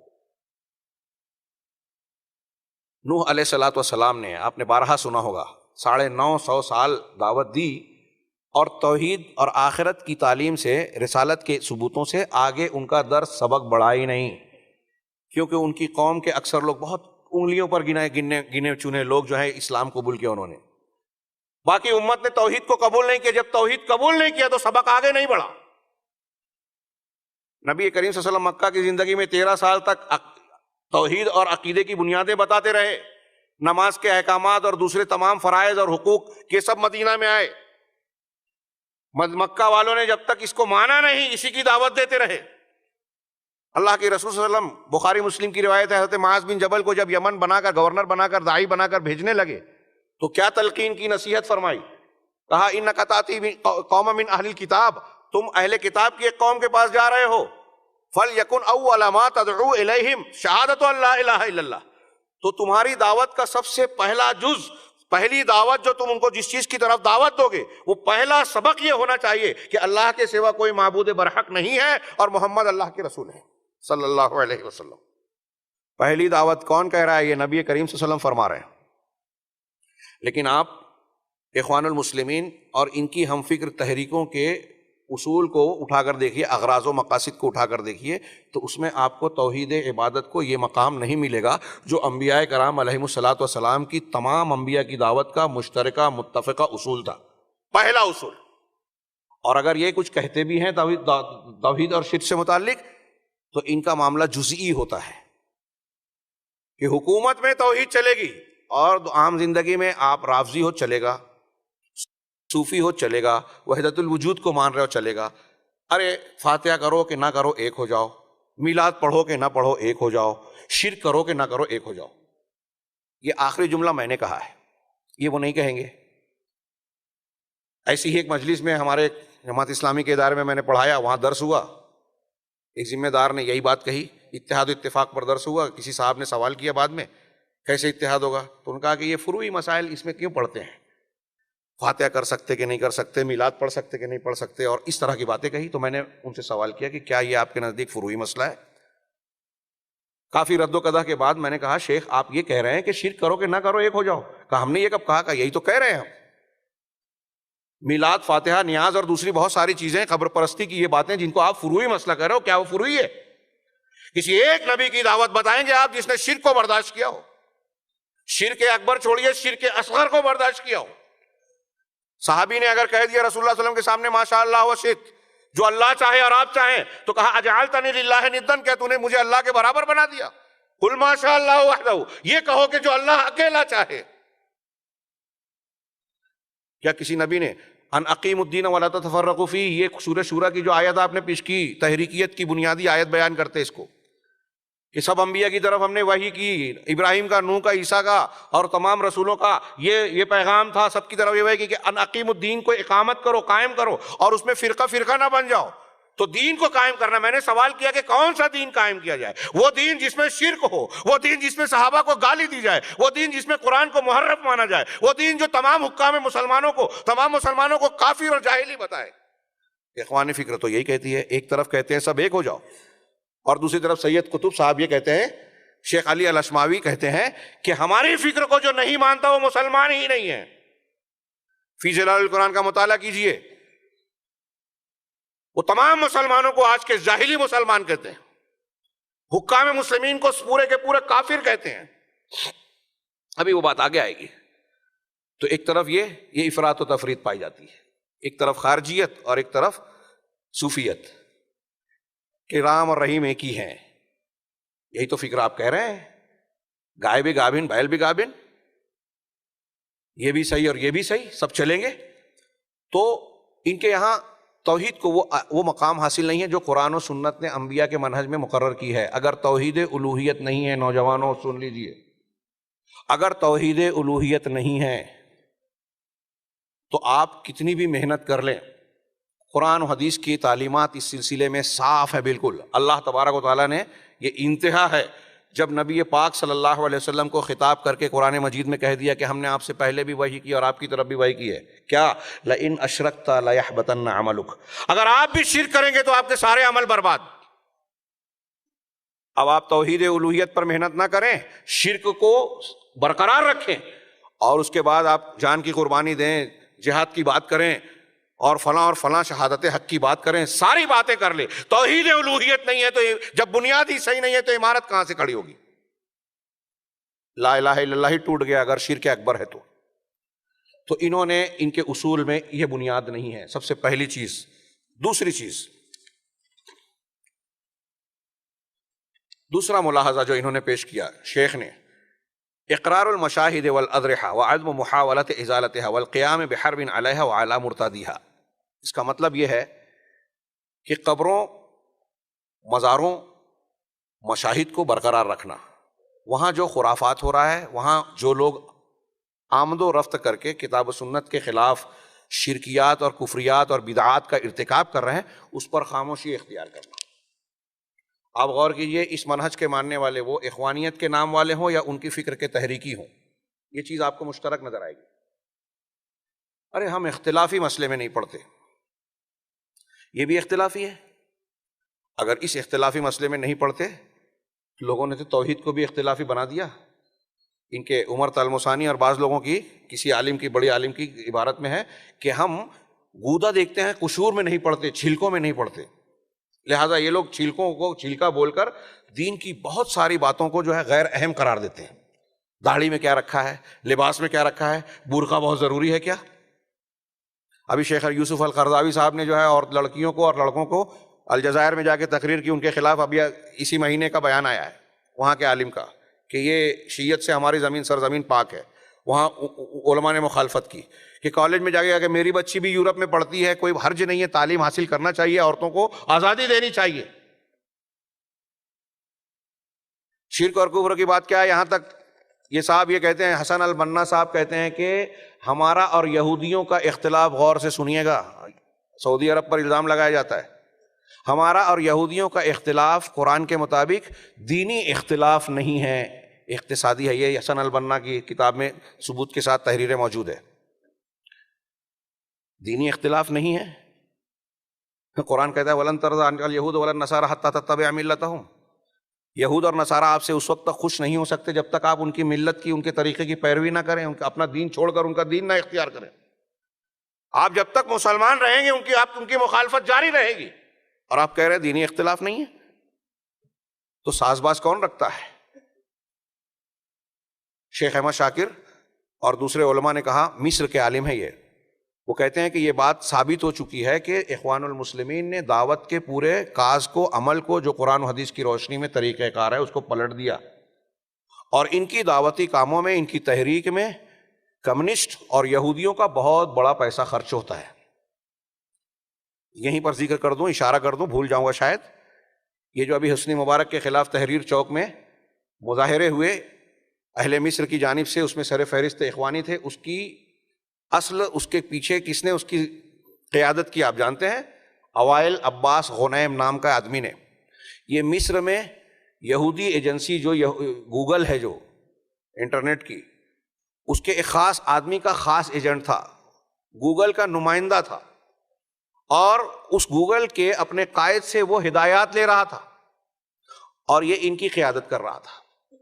اسلامی حکومت قائم کرنے کے لیے یہودیوں کا سہارا، میں نے کئی مرتبہ شاید یہاں بھی اس سے پہلے خطاب میں کہا، حیدرآباد میں کہا، یہ تحریکی اسلامی حکومت اور خلافت کی بات کرتے ہیں، لیکن کس طریقے سے قائم کرنے کی بات کرتے ہیں؟ نبی کے طریقے سے نہیں، صحابہ کے طریقے سے نہیں، امریکہ، برطانیہ اور یورپ کے بنائے ہوئے ووٹنگ کے طریقے سے، اس طریقے سے زندہ باد مردہ باد احتجاجات، مظاہرات، ہنگاموں، شور و غوغا، دھرنا، ان طریقوں سے جو شریعت اسلامیہ کے دائرے میں علماء سلف و خلف کی نظر میں، علماء امت کی نظر میں حرام کام ہے، شریعت کے خلاف ہے، جس میں نقصانات ہیں، جمہوری طریقے سے اسلامی حکومت لانا چاہتے ہیں۔ مصر میں حکومت آئی اس طریقے سے، اسی طریقے سے چلی گئی۔ یہ سلفیوں، سعودیوں اور اہل حدیثوں کو جو ہے متہم قرار دیتے ہیں مرسی کی حکومت کو جانے پر کہ النور اس کی ذمہ دار ہے۔ جی نہیں صاحب، خیر وہ ایک الگ بحث ہے، دور تک جا رہا ہوں میں۔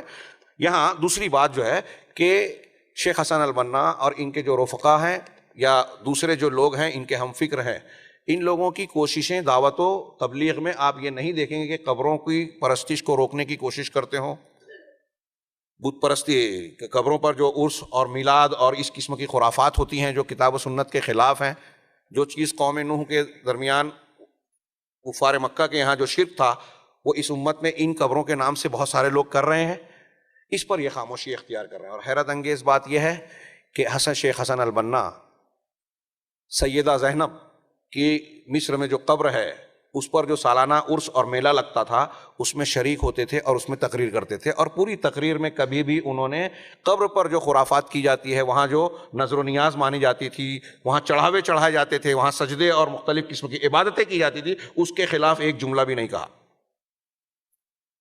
ثبوت موجود ہے ان کے بھائیوں کا بھی، وہ خود بیان کرتے ہیں کہ اپنے مقام دمنہور میں شہر میں جب تھے تو فجر کی نماز پڑھ کر وہ 20 کلومیٹر دور فاصلے پر فلاں فلاں شیخ کی قبر پر جایا کرتے تھے، اور کبھی کبھی دن بھر وہاں گزارتے تھے۔ قبر کی زیارت موت کے یاد کے لیے، ان کو دعا کرنے کے لیے جائز ہے، لیکن 20 کلومیٹر کا فاصلہ سفر کرنا منع ہے۔ 20 کلومیٹر کا فاصلہ طے کر کے آپ قبر پر جا رہے ہیں، اور پھر وہاں بہت ساری خرافات ہو رہی ہیں، اور آپ اس کو لوگوں میں بیان کر رہے ہیں۔ ایک عام آدمی، عام مسلمان سنے گا تو یہی سمجھے گا کہ چونکہ فلاں اس صاحب قبر کی قبر پر لوگ ان کی تعظیم کے لیے جاتے ہیں، ان سے برکت حاصل کرنے کے لیے جاتے ہیں، یا تو ان سے دعا مانگے، یہ حرام ہے، شرک ہے، یا ان کو وہاں اللہ کی عبادت کرنے کو زیادہ بہتر اور مستحب عمل سمجھیں، یہ بدعت اور گناہ کبیرہ ہے۔ یہ دونوں صورتیں شیخ کے عمل سے اور ان کے اقوال سے کیا اس کی تائید نہیں ہو رہی ہے؟ ان کے علاوہ دوسرے عمر تلمسانی اور دوسرے لوگوں نے بھی مختلف قبروں کی تعظیم بیان کی کہ فلاں قبر کا بڑا اچھا مقام ہے، فلاں بزرگ ایسے تھے، شیخ بدوی ایسے تھے، ہمیں رفاعی، عمر تلمسانی رفاعی سلسلہ تصوف سے وابستہ تھے، وہ اس کے بزرگان کی خوب تعریف کرتے ہیں، ان کی قبروں کی تعریف کرتے ہیں، اس کو توڑنے کی بات نہیں کرتے۔ نبی کریم صلی اللہ علیہ وسلم نے، حضرت علی کہتے ہیں کہ ایک صاحب کو، کیا ابو الحیاج کو کہا، صحیح مسلم میں ہے کہ کیا میں تم کو اس کام کے لیے نہ بھیجوں جس پر اللہ کے رسول صلی اللہ علیہ وسلم نے مجھے مبعوث کیا تھا؟ الا ابعثک علی ما بعثنی رسول اللہ صلی اللہ علیہ وسلم، مجھے اس کام کے لیے اللہ کے رسول نے بھیجا تھا کہ میں کوئی بھی قبر جو پختہ دیکھوں اس کو توڑ دوں، اونچی دیکھوں توڑ دوں، اور کوئی بھی بت دیکھوں تو اس کے نقش و نگار کو، اس کے نقوش کو مٹا دوں۔ اللہ کے نبی صلی اللہ علیہ وسلم پختہ قبروں کو توڑوا رہے ہیں، اور یہ اخوانی فکر اور ان کی مرشدین، ان کے ذمہ داران، یہ اس کو قائم رکھتی ہے۔ شیخ حسن البنا کہتے ہیں کہ میں 1 ربیع الاول سے 12 ربیع الاول تک ہر روز نبی کریم صلی اللہ علیہ وسلم کے نام پر نکلنے والی محفلوں اور جلوسوں میں شریک ہوتا ہوں، اس میں عقیدت کے ساتھ شرکت کرتا ہوں۔ کیا یہ سنت کا عمل ہے؟ آپ کہیں گے کہ تو ان کی شخصیت ہے۔ اگر کسی فکر کی قائد کی شخصیت کا جو زاویہ فکر ہوتا ہے، جو موقف اور منہج ہوتا ہے، اس کا اثر ماننے والوں میں آنا ہی ہے۔ اور یہ حسن البنا کی شخصیت تو وہ ہے، ابھی اس نکات میں آگے ہے اور ان کتابوں میں تفصیل سے ہے، کہ جس کو ان کے ماننے والوں نے یہاں تک کہہ دیا کہ صحابہ کرام سے بھی زیادہ افضل کام کیا انہوں نے دعوت کا، نعوذ باللہ من ذالک۔ صحابہ پر تفضیل اور ترجیح دی ان کو مقام و مرتبے میں، اور شیخ احمدین ازہر میں اخوانیوں سے بحث کرتے ہوئے جب انہوں نے یہ کہا کہ کیا کوئی صحابی کو آپ مثال میں پیش کرتے ہیں جنہوں نے حسن البنا کی طرح کام کیا ہو، تو شیخ احمدین اس پر سخت ناراض ہوئے اور ان کو بہت سخت جملوں سے نوازا کہ تم صحابہ کرام اور ان کا موازنہ کرتے ہو۔ اس پر یوسف القرضاوی صاحب یہ دفاع کرتے ہوئے کہتے ہیں کہ ارے شیخ حسن البنا، شیخ احمدین بلا وجہ حسن البنا کے ماننے والے ایک شخصیت پر جو ان کے معتقد ہیں ان پر برہم ہوئے جا رہے ہیں، یہ تو اس کا ذاتی خیال ہے، ایک شخص کی اپنی رائے کی بنیاد پر آپ کیوں اس کو ٹوک رہے ہیں، بول رہے ہیں۔ یہ کون کہہ رہا ہے؟ یوسف القرضاوی جو آج کے امیر المومنین ہیں اخوانیوں کے، تحریکیوں کے۔ تو کیا یہ رائے کی بات ہے؟ اس پر علماء نے نکیر کی اور کہا کہ شیخ القرضاوی کو اتنا بھی نہیں معلوم کہ صحابہ کرام کو امت کا سب سے افضل گروہ ماننا یہ ہماری رائے کا معاملہ نہیں ہے۔ قرآن و سنت اور اجماع سلف صالحین سے یہ بات ثابت ہے، یہ عقیدے کا حصہ ہے کہ صحابہ سب سے افضل ہے۔ خیر الناس قرنی ثم الذین یلونہم ثم الذین یلونہم، اللہ کے رسول کا فرمان ہے، سب سے بہترین لوگ میرے زمانے کے ہیں۔ اللہ کے رسول صلی اللہ تبارک تعالیٰ نے قرآن میں کتنی جگہ پر تعریفیں کی، والسابقون الاولون من المہاجرین والانصار والذین اتبعوہم کیا من المہاجرین والانصار والذین اتبعوہم باحسان رضی اللہ عنہم، اللہ ان سے راضی ہوا، وہ اللہ سے۔ یہ اللہ اور رسول اللہ صلی اللہ علیہ وسلم کی تعدیل ہے صحابہ کے حق میں کہ یہ قابل قبول ہے، ان کا ایمان صحیح ہے۔ قرآن نے کہا فَإِنْ آمَنُوا بِمِثْلِ مَا آمَنْتُمْ بِهِ فَقَدِ اهْتَدَوْا، اگر دنیا کے لوگ ویسے ایمان لائے جیسے صحابہ کرام لائے تھے تو ہدایت یاب ہو گئے۔ یہ اللہ کی طرف سے اعلان ہے کہ صحابہ کا ایمان اللہ کے نزدیک ہدایت ہے، ہدایت پر تھے صحابہ، اور صرف ہدایت پر ہی نہیں تھے، لوگوں کے لیے نمونہ بھی ہے۔ ہمارے ایمان کا معیار اس کسوٹی پر پرکھا جائے گا، یہ اللہ کی تعدیل ہے۔ کیا اللہ تبارک تعالیٰ نے شیخ حسن البنا یا بعد کے لوگوں کو ایسا کہا؟ ہمارے اسلاف میں ایسے موٹی کتاب چھپ جائے گی صحابہ کی فضیلت میں، بیان کرتے ہیں جو اقوال ہیں۔ اہل علم نے کہا کہ اگر شیخ حماد بن سلمہ سے کسی نے پوچھا کہ حضرت امیر معاویہ زیادہ افضل ہے یا عمر بن عبدالعزیز، امیر معاویہ رضی اللہ عنہ صحابی رسول، کاتب وحی، جن کی یہ جو ہے اخوانی فکر جن کی تحقیر کرتی ہے، تنقیص کرتی ہے، جو کسی طرح بھی صحیح نہیں ہے، یہ خود ایک ان کا انحراف ہے، منہج سے ہٹا ہوا ہونے کا ثبوت ہے، اہل سنت کے عقیدے سے ہٹے ہونے کا ایک نقطہ ہے۔ تو شیخ امام حماد بن سلمہ رحمہ اللہ سے جب یہ پوچھا گیا کہ امیر معاویہ زیادہ افضل ہیں یا عمر بن عبدالعزیز، تو انہوں نے کیا جامع جواب دیا ایک جملے میں، انہوں نے کہا کہ صحابۃ اصحاب رسول اللہ صلی اللہ علیہ وسلم لا یقاس بہم احد، کہ رسول اللہ صلی اللہ علیہ وسلم کے صحابہ سے کسی کا بھی موازنہ کیا ہی نہیں جا سکتا۔ یہی بات دوسرے کئی لوگوں نے کہی، عبداللہ ابن مبارک نے تو یہاں تک کہا کہ عمر بن عبدالعزیز رحمہ اللہ اور ان کے موازنے کی بات کرتے ہیں آپ؟ اللہ کی قسم، حضرت امیر معاویہ رضی اللہ تعالیٰ عنہ نے اللہ کے رسول صلی اللہ علیہ وسلم کے ساتھ ایک قدم چل کر اللہ کے رسول کی معیت میں جو جہاد کے سفر میں حصہ لیا تھا، اور اس سفر میں ایک مٹی کا ایک تنکا اور غبار جو ان کی ناک میں گیا، حضرت عمر بن عبدالعزیز اس ناک کے تنکے کے درجے کے برابر بھی نہیں ہو سکتے۔ صحابیت کا یہ مقام ہے۔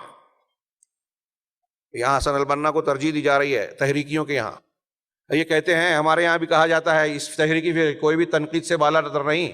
شیخ مودودی کتاب خلافت الملوکیت کی شرعی حیثیت، امیر معاویہ، مغیرہ بن شعبہ اور عمرو بن عاص رضی اللہ عنہم صحابہ کرام کی انہوں نے جو تنقید کی ہے، اس کی بنیاد پر رافضیوں نے اس کو معاون مطالعہ میں اپنی ایران کی کچھ یونیورسٹیوں میں داخل کر رکھا ہے، اور یہ کہتے ہیں کہ یہ نصاب تعلیم میں بیان کرنے کے لیے کہ مولانا مودودی صاحب نے لکھ دیا تھا۔ ہرگز نہیں، یہ رافضیت اور غلط فکر کا نتیجہ ہے۔ کسی صحابی پر کوئی اہل سنت والجماعت اس طرح کیچڑ نہیں اچھال سکتا۔ اس کا جواب دنیائے علم نے ان کی زندگی میں دیا۔ اٹھائیے حافظ صلاح الدین یوسف کی کتاب خلافت الملوکیت کی شرعی حیثیت، یہ کتاب مولانا مودودی رحمہ اللہ کی زندگی میں لکھی، انہیں بھیجا، لیکن آج تک انہوں نے اور جماعت اسلامی نے اس کا جواب نہیں دیا۔ اگر کسی کو برا لگ رہا ہے تو اس سے زیادہ بری لگنے کی بات یہ ہے کہ صحابہ کرام کی شخصیتوں کو نشانہ بنایا جاتا ہے۔ تو دوسری بات، ان کے یہاں ان چیزوں پر نکیر نہیں کی جاتی، یہ ان کی پالیسی کے خلاف ہے۔ ہمارے ایک دوست نے کہا کہ صاحب اسی فکر کے متعلق، عالم تھے، انتقال ہو گیا، اللہ ان کو غریق رحمت کرے، کہا آپ لوگ جو ایک مجلس کی 3 طلاق کو ایک مانتے ہیں، قرآن حدیث کی روشنی میں واقعی صحیح ہے، عقل اور فکر، عقل کی نظر میں بھی وہی بہتر ہے اور امت کے لیے بھی وہی بہتر ہے. ٹھیک ہے, آپ کہنا کیا چاہتے ہیں؟ کہا اس پر تحریک چلائیے, قوم کو اس کی ضرورت ہے. مجھ سے کہنے لگے, میں نے کہا صاحب ہمارا یہ موقف ہے, اہل حدیث حضرات یہ مانتے ہیں, کیا ہندوستان کے مسلمانوں کو اس بات کا علم نہیں ہے؟ کہا ہاں ہے. تو کہا تو پھر ہم جب یہ تحریک چلائیں گے تو لوگ تو یہی کہیں گے کہ مسلکی کا بات پھیلا رہے, یہ اپنے مسلک کو اونچا بتانا چاہتے ہیں. کہا ہاں. کہا ٹھیک ہے, آپ اپنی جماعت سے, جماعت اسلامی سے یہ کہیے کہ اہل حدیث تو یہ کہتے ہی ہیں, جب آپ یہ مانتے ہیں کہ یہ موقف صحیح ہے, امت کے لیے بہتر ہے, قرآن حدیث کے مطابق یہی درست ہے, تو آپ یہ تحریک چلائیے اپنے اسٹیج سے, تاکہ عوام کو یہ پتہ چلے کہ کل تک جو بات قرآن و حدیث کو ماننے والے یہ کہتے تھے, آج یہ بھی کہہ رہے ہیں, اس کا مطلب اس میں بات دم میں دم ہے, تو شاید قبول کریں لوگ. کہا نہیں نہیں, ہم ایسا نہیں کر سکتے. میں نے کہا کیوں نہیں کہہ سکتے؟ کہا یہ ہماری پالیسی کے خلاف ہے. جماعت اسلامی کے رکن کہہ رہے ہیں. کہا ہماری پالیسی کے خلاف ہے. میں نے کہا کیا ایسی کوئی پالیسی ہے قرآن و حدیث میں؟ اس کی ایسی پالیسی کی گنجائش ہے کہ آپ جس بات کو قرآن و حدیث کے مطابق سچ مانتے ہیں, حق مانتے ہیں, اس کو کہہ نہیں سکتے, جس کو غلط مانتے ہیں اس کو روک نہیں سکتے. خاموش ہو گئے. کیا یہ منہج حق ہے؟ جو لوگ اس قسم کی فکر سے متاثر ہو رہے ہیں بتائیے, وہ دنیا کی طاقتوں سے لڑنے کی بات کرتے ہیں. وہ یہ کہتے ہیں کہ حکومت میں شرک نہیں چلے گا, طاغوتی حکم نہیں چلے گا. جہاں ہماری طاقت نہیں ہے حکومت کو بدل دینے کی, قوانین کو, وہاں ہم بات کریں کہ لڑیں گے, اس کو برداشت نہیں کریں گے, سیاسی پارٹی بنائیں گے, زندہ باد مردہ باد کریں گے, اور اس شرک کو ختم کریں گے طاغوت کی شکل میں ہے, وَمَن لَمْ يَحْكُم بِمَا أَنزَلَ اللَّهُ فَأُولَٰئِكَ هُمُ الْكَافِرُونَ کے تحت. اور جہاں ہم دیکھ رہے ہیں کہ ہمارے دیکھنے والے بھائی جو شرک کر رہے ہیں قبروں پر, مزاروں پر, تعزیوں پر, زبانوں میں, عقائد میں, پھونک جھاڑ کے نام پر, یہ ہمارے سماج اور معاشرے میں شرکیات, کفریات اور بدعیات ہو رہی ہیں, بدعات ہو رہی ہیں. ہم یہاں خاموش اختیار کریں کہ مصلحت کے خلاف ہے. جو ہم کر سکتے ہیں, جو نبی کا طریقہ ہے, ہم اس کو چھوڑ دیں. جو نہیں کر سکتے, جو نبی کا طریقہ نہیں ہے, اس کو اختیار کریں. یہ ہے تحریکیت, یہ ہے اخوانیت. امت کو اس بات کا مکلف بنا دینا جس کو اللہ اور رسول نے ہم کو مکلف بنایا ہی نہیں ہے, بتایا ہی نہیں ہے, اس کا ہم مکلف کر دیں. اور جس کا مکلف بنایا اس سے فرار اختیار کرنا. جب آپ قبروں پر, قبر پرستوں پر, بدعت اور کفر پر خاموش ہیں, تو ظاہر سی بات ہے جو لوگ اس پر بولتے ہیں آپ اس کی مخالفت کرتے ہیں. اب وہ حدیث یاد کیجئے جو میں نے شروع میں پیش کی, کہ جو اہل باطل سے ہاتھ سے جہاد کرے وہ مومن, جو زبان سے جہاد کرے وہ مومن, جو دل سے جہاد کرے. آپ خاموش ہیں, جہاد نہیں کر رہے ہیں ان سے, اور جو ان کو رد کر رہے ہیں آپ اس پر الزام لگاتے ہیں کہ دیکھیے سعودی عرب اور سلفی اور یہ لوگ اختلافی مسائل چھڑتے ہیں, امت میں انتشار کو بڑھاوا دیتے ہیں. یعنی جو کام کر رہا ہے دین کے مطابق آپ اس کی مخالفت کر رہے ہیں. جب منہج کا اصول بدلتا ہے تو حق کو باطل اور باطل کو حق میں خلط ملط کیا جاتا ہے, اور یہ ضابطے ہی تبدیل ہو جاتے ہیں, پوری دعوت کا رخ بدل جاتا ہے. جیسا کہ شیخ احمد شاکر نے کہا کہ اخوانیوں نے دعوت کے معاملے کو الٹ دیا. اچھے لوگ ان کے یہاں برے ہو گئے, برے لوگ اچھے ہو گئے. آگے وہ آ رہی ہے بات. تیسرا ملاحظہ جو انہوں نے پیش کیا کہ اللہ تبارک و تعالیٰ کے ساتھ شرک کرنے والوں کو قبول کرنا, قبول المشرکین باللہ, مشرکین اللہ کے ساتھ شرک کرنے والوں کو قبول کرنا, جو دوسروں غیر اللہ سے دعا کرتے ہیں, نظر و نیاز کرتے ہیں, اور اس طریقے کی بہت ساری باتیں اختیار کرتے ہیں, ان کو اپنی جماعت میں شامل کرنا. میں گھڑی دیکھ رہا ہوں تو وقت بہت کم بچ رہا ہے, زیادہ ہو رہا ہے, اس لیے مجھ کو بات سمیٹنا پڑے گی. یہ نقطہ بھی قابل بیان ہے, تفصیل کا متقاضی ہے, اور اس کی بڑی مثالیں ملے گی آپ کو ہمارے ملک میں بھی, مصر میں بھی, اردن, شام, فلسطین, ہر جگہ جہاں تحریکی پائے جاتے ہیں, اخوانی مزاج کے لوگ یا اس فکر کے لوگ پائے جاتے ہیں, کہ ان کے یہاں یہ سب لوگ اگر کوئی شرک کر رہا ہے, شرک اکبر کر رہا ہے, تو وہ جماعت کا رکن بن جائے گا, جبکہ وہ اسلام کے بنیادی عقیدے میں بالکل بنیادی چیز کے خلاف جا رہا ہے. جو پہلا نقطہ ہے اس سے بھی جوڑ لیجئے. یہاں تک کہ رافضیوں کو بھی یہ قبول کرتے ہیں جو صحابہ کو گالیاں دیتے ہیں اور اپنے ائمہ کے بارے میں عصمت کا عقیدہ رکھتے ہیں.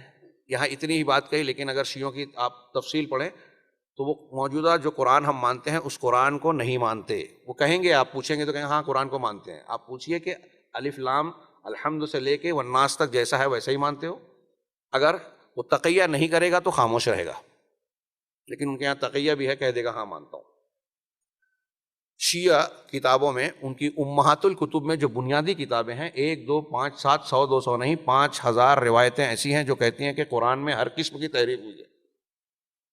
لفظی بھی، معنوی بھی، تقدیم بھی، تاخیر بھی، اور الفاظ کا اضافہ بھی، حذف و اضافہ، ہر قسم کی تحریف۔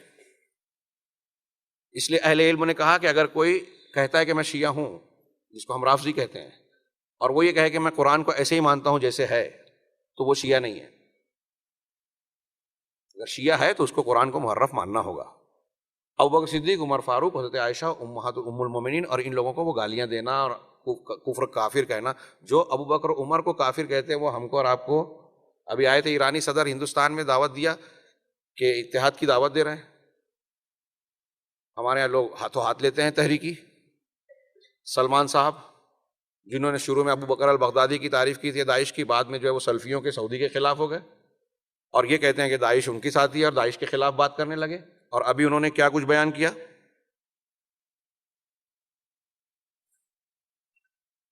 تو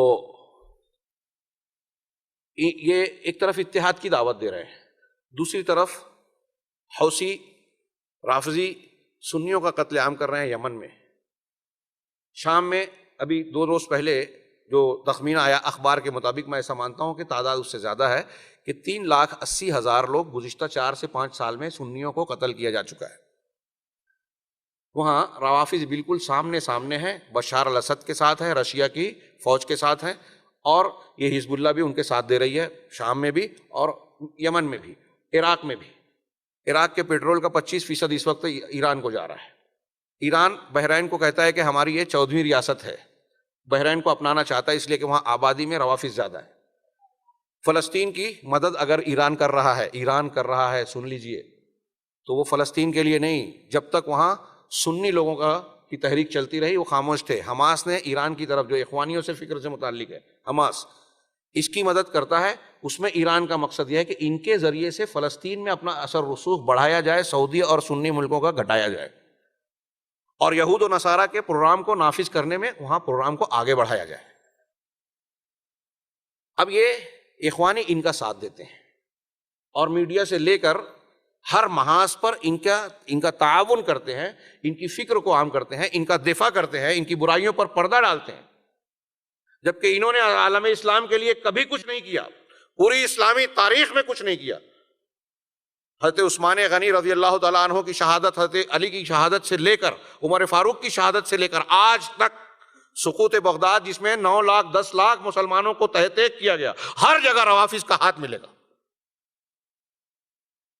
حضرت عمر کے زمانے میں باقاعدہ یہ لوگ نہیں تھے، لیکن ایرانی فکر تھی، وہ فکر اندر پنپ رہی تھی، سبائی ٹولہ بن رہا تھا، تشکیل پا رہا تھا، ہر جگہ نظر آئیں گے، آج بھی قتل عام میں ہر جگہ نظر آئیں گے۔ ہندوستان میں ہمارے خلاف سازشوں میں ابھی یہ وسیم رضوی کا جو بیان آ رہا ہے، کون ہے یہ؟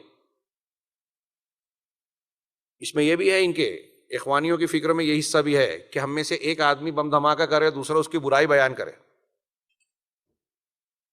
ایک طرف ان کی ہم اندر سے چال چلیں۔ طارق سویدان بحرین میں ایرانی وفد جب وہاں لائبریری کا دورہ کرنے گیا تو اس نے کہا کہ تم صحابہ کرام کو برا کہتے ہو، ہمیں پتہ ہے، لیکن ہمارے سامنے مت بولا کرو، پیٹھ پیچھے بولو، کوئی حرج نہیں۔ یہ اخوانی لیڈر ہے بحرین کا، طارق سویدان۔ وقت بہت کم بچا ہے، یہ میں صرف نکات پیش کر رہا ہوں۔ ایک نکتہ یہ ہے کہ ان کے شیخ حسن البنا کئی بدعتی اور قبر کی میلاد کی محفلوں میں حاضر ہوئے اور اپنا خطبہ پیش کیا، گویا ان کی تائید کی۔ دوسرا کہ عقیدے کے سلسلے میں شرک الوہیت اور اس کے اثرات جو ہیں، اس میں تساہل جو ان کے یہاں پایا جاتا ہے، ان کے اثرات ان کے متبعین میں بھی ہے، بلکہ ان کے جو بڑے بڑے قائدین گزرے ہیں ان کے منہج میں بھی یہ چیز پائی جاتی ہے، جیسے مصطفیٰ سبائی، سعید حوا، عمر التلمسانی اور ان جیسے لوگوں میں۔ چوتھا کہ حسن البنا کا انتساب صوفیہ کے طریقہ حصافیہ کی طرف ایک اسرا، اس کے بعد جو ہے کہ اخوان المسلمین کے جو قائدین ہیں اور منذرین ہیں وہ اپنے منہج میں اشعری عقیدے کی طرف جاتے ہیں، تعویل کا عقیدہ۔ یہ تھوڑا سا اہم تھا، اس کی تفصیل میں بیان کرنا چاہتا تھا لیکن اس کا موقع نہیں ہے۔ ایک دو جملے میں یہ کہوں کہ اہل سنت والجماعت اللہ تبارک و تعالیٰ کی اسماء و صفات کے بارے میں، ذات کے بارے میں اور غیبیات کے بارے میں یہ عقیدہ اور اصول رکھتے ہیں۔ تمام صحابہ کرام سے لے کر آج تک، امام مالک، امام شافعی، امام ابو حنیفہ، سارے لوگ سارے ائمہ کرام، سارے محدثین کا یہی مسلک ہے کہ اللہ اور کی اسماء و صفات جس طرح سے قرآن و حدیث میں آئی ہے ہم اس کو ویسے ہی مانتے ہیں، نہ ان کا انکار کرتے ہیں، نہ ان کی تحریف کرتے ہیں، نہ ان کی تعویل کرتے ہیں، نہ اللہ کی اسماء و صفات کو مخلوق سے تشبیہ دیتے ہیں۔ اگر کوئی مخلوق سے اللہ کی صفات کو تشبیہ دیتا ہے تو وہ کافر، اور قرآن و حدیث میں آئی ہوئی کسی صفت کا انکار کرتا ہے تو وہ بھی کافر۔ اس میں کوئی اختلاف نہیں ہے سلف امت میں۔ لیکن ہمارے یہاں جو فقہی مذہب پایا جاتا ہے وہ لوگ بھی کہتے ہیں کہ عقیدے میں ہم اشعری ماتریدی ہیں، اور یہ ہمارے جو اخوان المسلمین کے بڑے بڑے لوگ ہیں ان کا بھی یہی ماننا ہے کہ عقیدے کے سلسلے میں صحیح موقف ہے تعویل کا اشعری اور ماتریدی کا۔ حسن البنا، عمر طلمسانی، یہ لوگ کہتے ہیں، ان کے اقوال ہیں کتاب میں مذکور ہیں، یہ لوگ کہتے ہیں کہ عقیدے کے سلسلے میں امت کے امام ابو الحسن اشعری ہیں اور ابو منصور ماتریدی۔ ابو الحسن اشعری اپنے اشعری عقیدے سے خود توبہ کر کے اہل سنت والجماعت کا عقیدہ اختیار کر چکے تھے، لیکن یہ اسے انہیں امام مان کر تو اس تعویلی فکر کو مانتے ہیں۔ مثال کے طور پہ قرآن میں آیت ہے وَالسَّمَاوَاتُ مَطْوِيَّاتٌ بِيَمِينِهِ کہ سارے آسمان جو ہے قیامت کے دن اللہ کے دائنے ہاتھ میں لپٹے ہوئے ہوں گے، تو اہل سنت والجماعت کا عقیدہ یہی ہے کہ اللہ کا ہاتھ کہاں ہے تو ہم ہاتھ مانتے ہیں، کیسا ہے یہ نہیں جانتے، کسی مخلوق کے مشابہ نہیں ہے، ہاتھ کہاں ہے ہاتھ مانتے ہیں، اس کی کوئی تشبیہ نہیں دیتے، اس کی کوئی تفصیل اور تعویل نہیں کرتے۔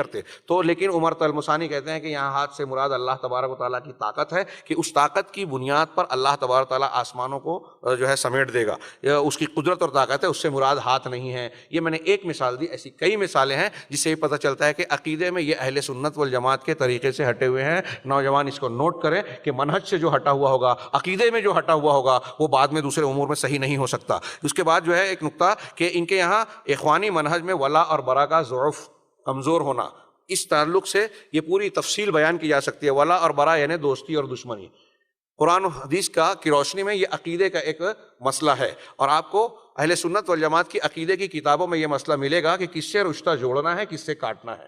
تو رشتہ جوڑنا اہل توحید سے، ہم پڑھتے ہیں، سبق پڑھتے ہیں کہ بدر میں حضرت ابو عبیدہ بن جراح نے اپنے باپ کو قتل کر دیا، حضرت عمر نے اپنے ماموں کو مار دیا، اور مصعب بن عمیر نے ایک انصاری جو ان کے بھائی کو گرفتار کر رہا تھا اس سے کہا کہ اس کی ماں بڑی مالدار ہے، تم کو فدیے کی اچھی رقم ملے گی، اچھی طرح پکڑو۔ تو اس نے کہا کہ بھائی ہوتے ہوئے تم میرے بارے میں یہ کہہ رہے ہو؟ تو حضرت مصعب بن عمیر نے کہا کہ اس وقت تم میرے بھائی نہیں ہو بلکہ یہ انصاری میرا بھائی ہے۔ تو ولا اور برا دین کی بنیاد پر ہوتا ہے، صحیح عقیدے کی بنیاد پر ہوتا ہے۔ یہ جو بات ابھی میں نے کہی یہ بھی اچھی طرح سے دماغ میں رکھیے کہ جو شخص صحیح عقیدے کا ہوگا وہ صحیح عقیدے والوں سے دوستی رکھے گا، ان سے تعلق رکھے گا، ان سے دشمنی نہیں کرے گا، ان پر تنقیدیں نہیں کرے گا، ان کی مخالفت نہیں کرے گا۔ اگر برائیاں دیکھے گا تو ابھی آپ نے دیکھا کہ چاہے وہ حکام ہو، حدیث کہتی ہے کہ ان کی اصلاح کی کوشش کرے گا دائرے میں رہ کر۔ لیکن ان کے یہاں دیکھیے قرآن و حدیث کو ماننے والے، قرآن حدیث پر عمل کرنے والے، ابھی مجھ کو کلپ میری ہی سنا رہے تھے کچھ لوگ جس میں نے بیان کیا سعودی عرب کے کیا کیا جو ہے کارنامے ہیں دنیا میں عالم اسلام کے لیے، اسلام کی خدمت کے لیے، جو کچھ سعودی عرب اور کویت اس وقت گزشتہ کئی دہائیوں سے کرتے آئے ہیں۔ ان میں سے کوئی ایران ہو یا اس کے ہم فکر جو افکار اور حکومتیں قائم ہوئی ہو یا موجودہ ترکی ہو، اس کا عشر عشیر بھی انہوں نے نہیں کیا۔ ہر ملک میں قرآن کا ترجمہ کر کے اس کو بھیجا، مبلغین کو بھیجا۔ عیسائیوں نے جو یہ قسم کھائی تھی، عیسائی مبلغین نے کہ 2000 کے آتے آتے ہم بر اعظم افریقہ کو مسلم اکثریت سے عیسائی اکثریت والا بر اعظم میں تبدیل کر دیں گے، دعوت کا وہاں ایسا کام کریں گے۔ اکیلے سعودی عرب کے شاہ فہد نے اپنے دعات کو وہاں مامور کیا کہ جا کے اس کا مقابلہ کرو، تم کو جو چاہیے ہم دیں گے، لیکن اسلام کی تبلیغ کرو، اسلام کا دفاع کرو۔ ان مسلمانوں کو جن کو یہودی عیسائی مبلغین شکار کرنا چاہتے ہیں ان کو بچانے کی کوشش کرو۔ اس کا نتیجہ یہ ہوا کہ پورے چپے چپے میں کہیں اسلامک، ہر چپے چپے میں اسلامک سینٹر سعودی عرب کے تعاون سے کھولے گئے، اور دیکھتے ہی دیکھتے نہ صرف یہ کہ مسلمانوں کو اسلام کے میں مضبوط کیا گیا بلکہ کئی سو عیسائی مبلغین وہاں مسلمان ہو گئے۔ یہ کس کی کوششیں تھی؟ یہ سعودی عرب کی کوششیں تھی جس نے ویٹیکن سٹی میں اسلامک سینٹر بنایا۔ یورپ میں آج جو اسلام پھیل رہا ہے تو یہ ان لوگوں کی وجہ سے نہیں جو تحریکی ہیں، جو مسلمانوں کے خلاف دوسروں کے اعلی کار بنتے ہیں، بلکہ سعودی عرب اور کویت نے جو وہاں جو مبلغین مقرر کیے، وہاں کے لوگوں کو اپنے جامعات میں داخلہ دے کر مسلمان عالم بنا کر یورپ کے حلقوں میں بھیجا، دعوت و تبلیغ کے وسائل دیے۔ احمد دیداد ہوں، محمد علی قلعے ہوں، ڈاکٹر ذاکر نائک ہوں یا جو بھی ہو، دعوت و تبلیغ کے نام پر وہاں سے جو مدد ملتی رہی اس کی بنیاد پر یورپ میں اور دنیا کے خطے میں اسلام کی دعوت کا جو ڈنکا بج رہا ہے اس میں سب سے بڑا کردار سعودی عرب کا۔ اور وہی آج نشانہ ہے یہود و نصارہ کا. اور ہمارے یہ اخوانی یہ کہتے ہیں کہ سعودی عرب جو ہے یہود و نصارہ کا اعلی کار ہے, اندر سے ان کی دوستی ہے, یہ فلاں اور فلاں سے تعلق رکھتے ہیں. ابھی قطر کے مقابلے میں جو الزامات ہمارے یہاں کا میڈیا ایران پر, سعودی عرب پر دیتا تھا, وہ ساری چیزیں اس سے زیادہ قطر میں پائی جاتی ہیں. قطر میں امریکہ کا سینٹر ہے, قطر میں امیر کی بیوی جو ہے بے حجاب رہتی ہے, دین سے دور ہے, اور نہ جانے کیا کیا چیزیں ہیں. لیکن جیسے ہی سعودی عرب اور قطر میں ٹھنی تو ہمارے سارے اخوانی اور میڈیوں نے قطر کا ساتھ دینا شروع کر دیا, سعودی عرب کی مذمت میں جو ہے رطب اللسان میں اپنے قلم کو سیاہ, صفحات کو سیاہ کرنا شروع کر دیا, عام پروپیگنڈا کر دیا, اور ہمارے سادہ لوگ جو ہیں اس کو مان لیتے ہیں. ظاہر سی بات ہے کہ یہود و نصارہ کا پروپیگنڈا اگر کسی کو نشانہ بنا رہا ہے تو اس سے بھی اندازہ لگا لینا چاہیے کہ یہ ان کو کھٹکتا ہے. بہرحال ان کے یہاں ولا اور برا, دوستی اور دشمنی کا معیار بگڑ گیا.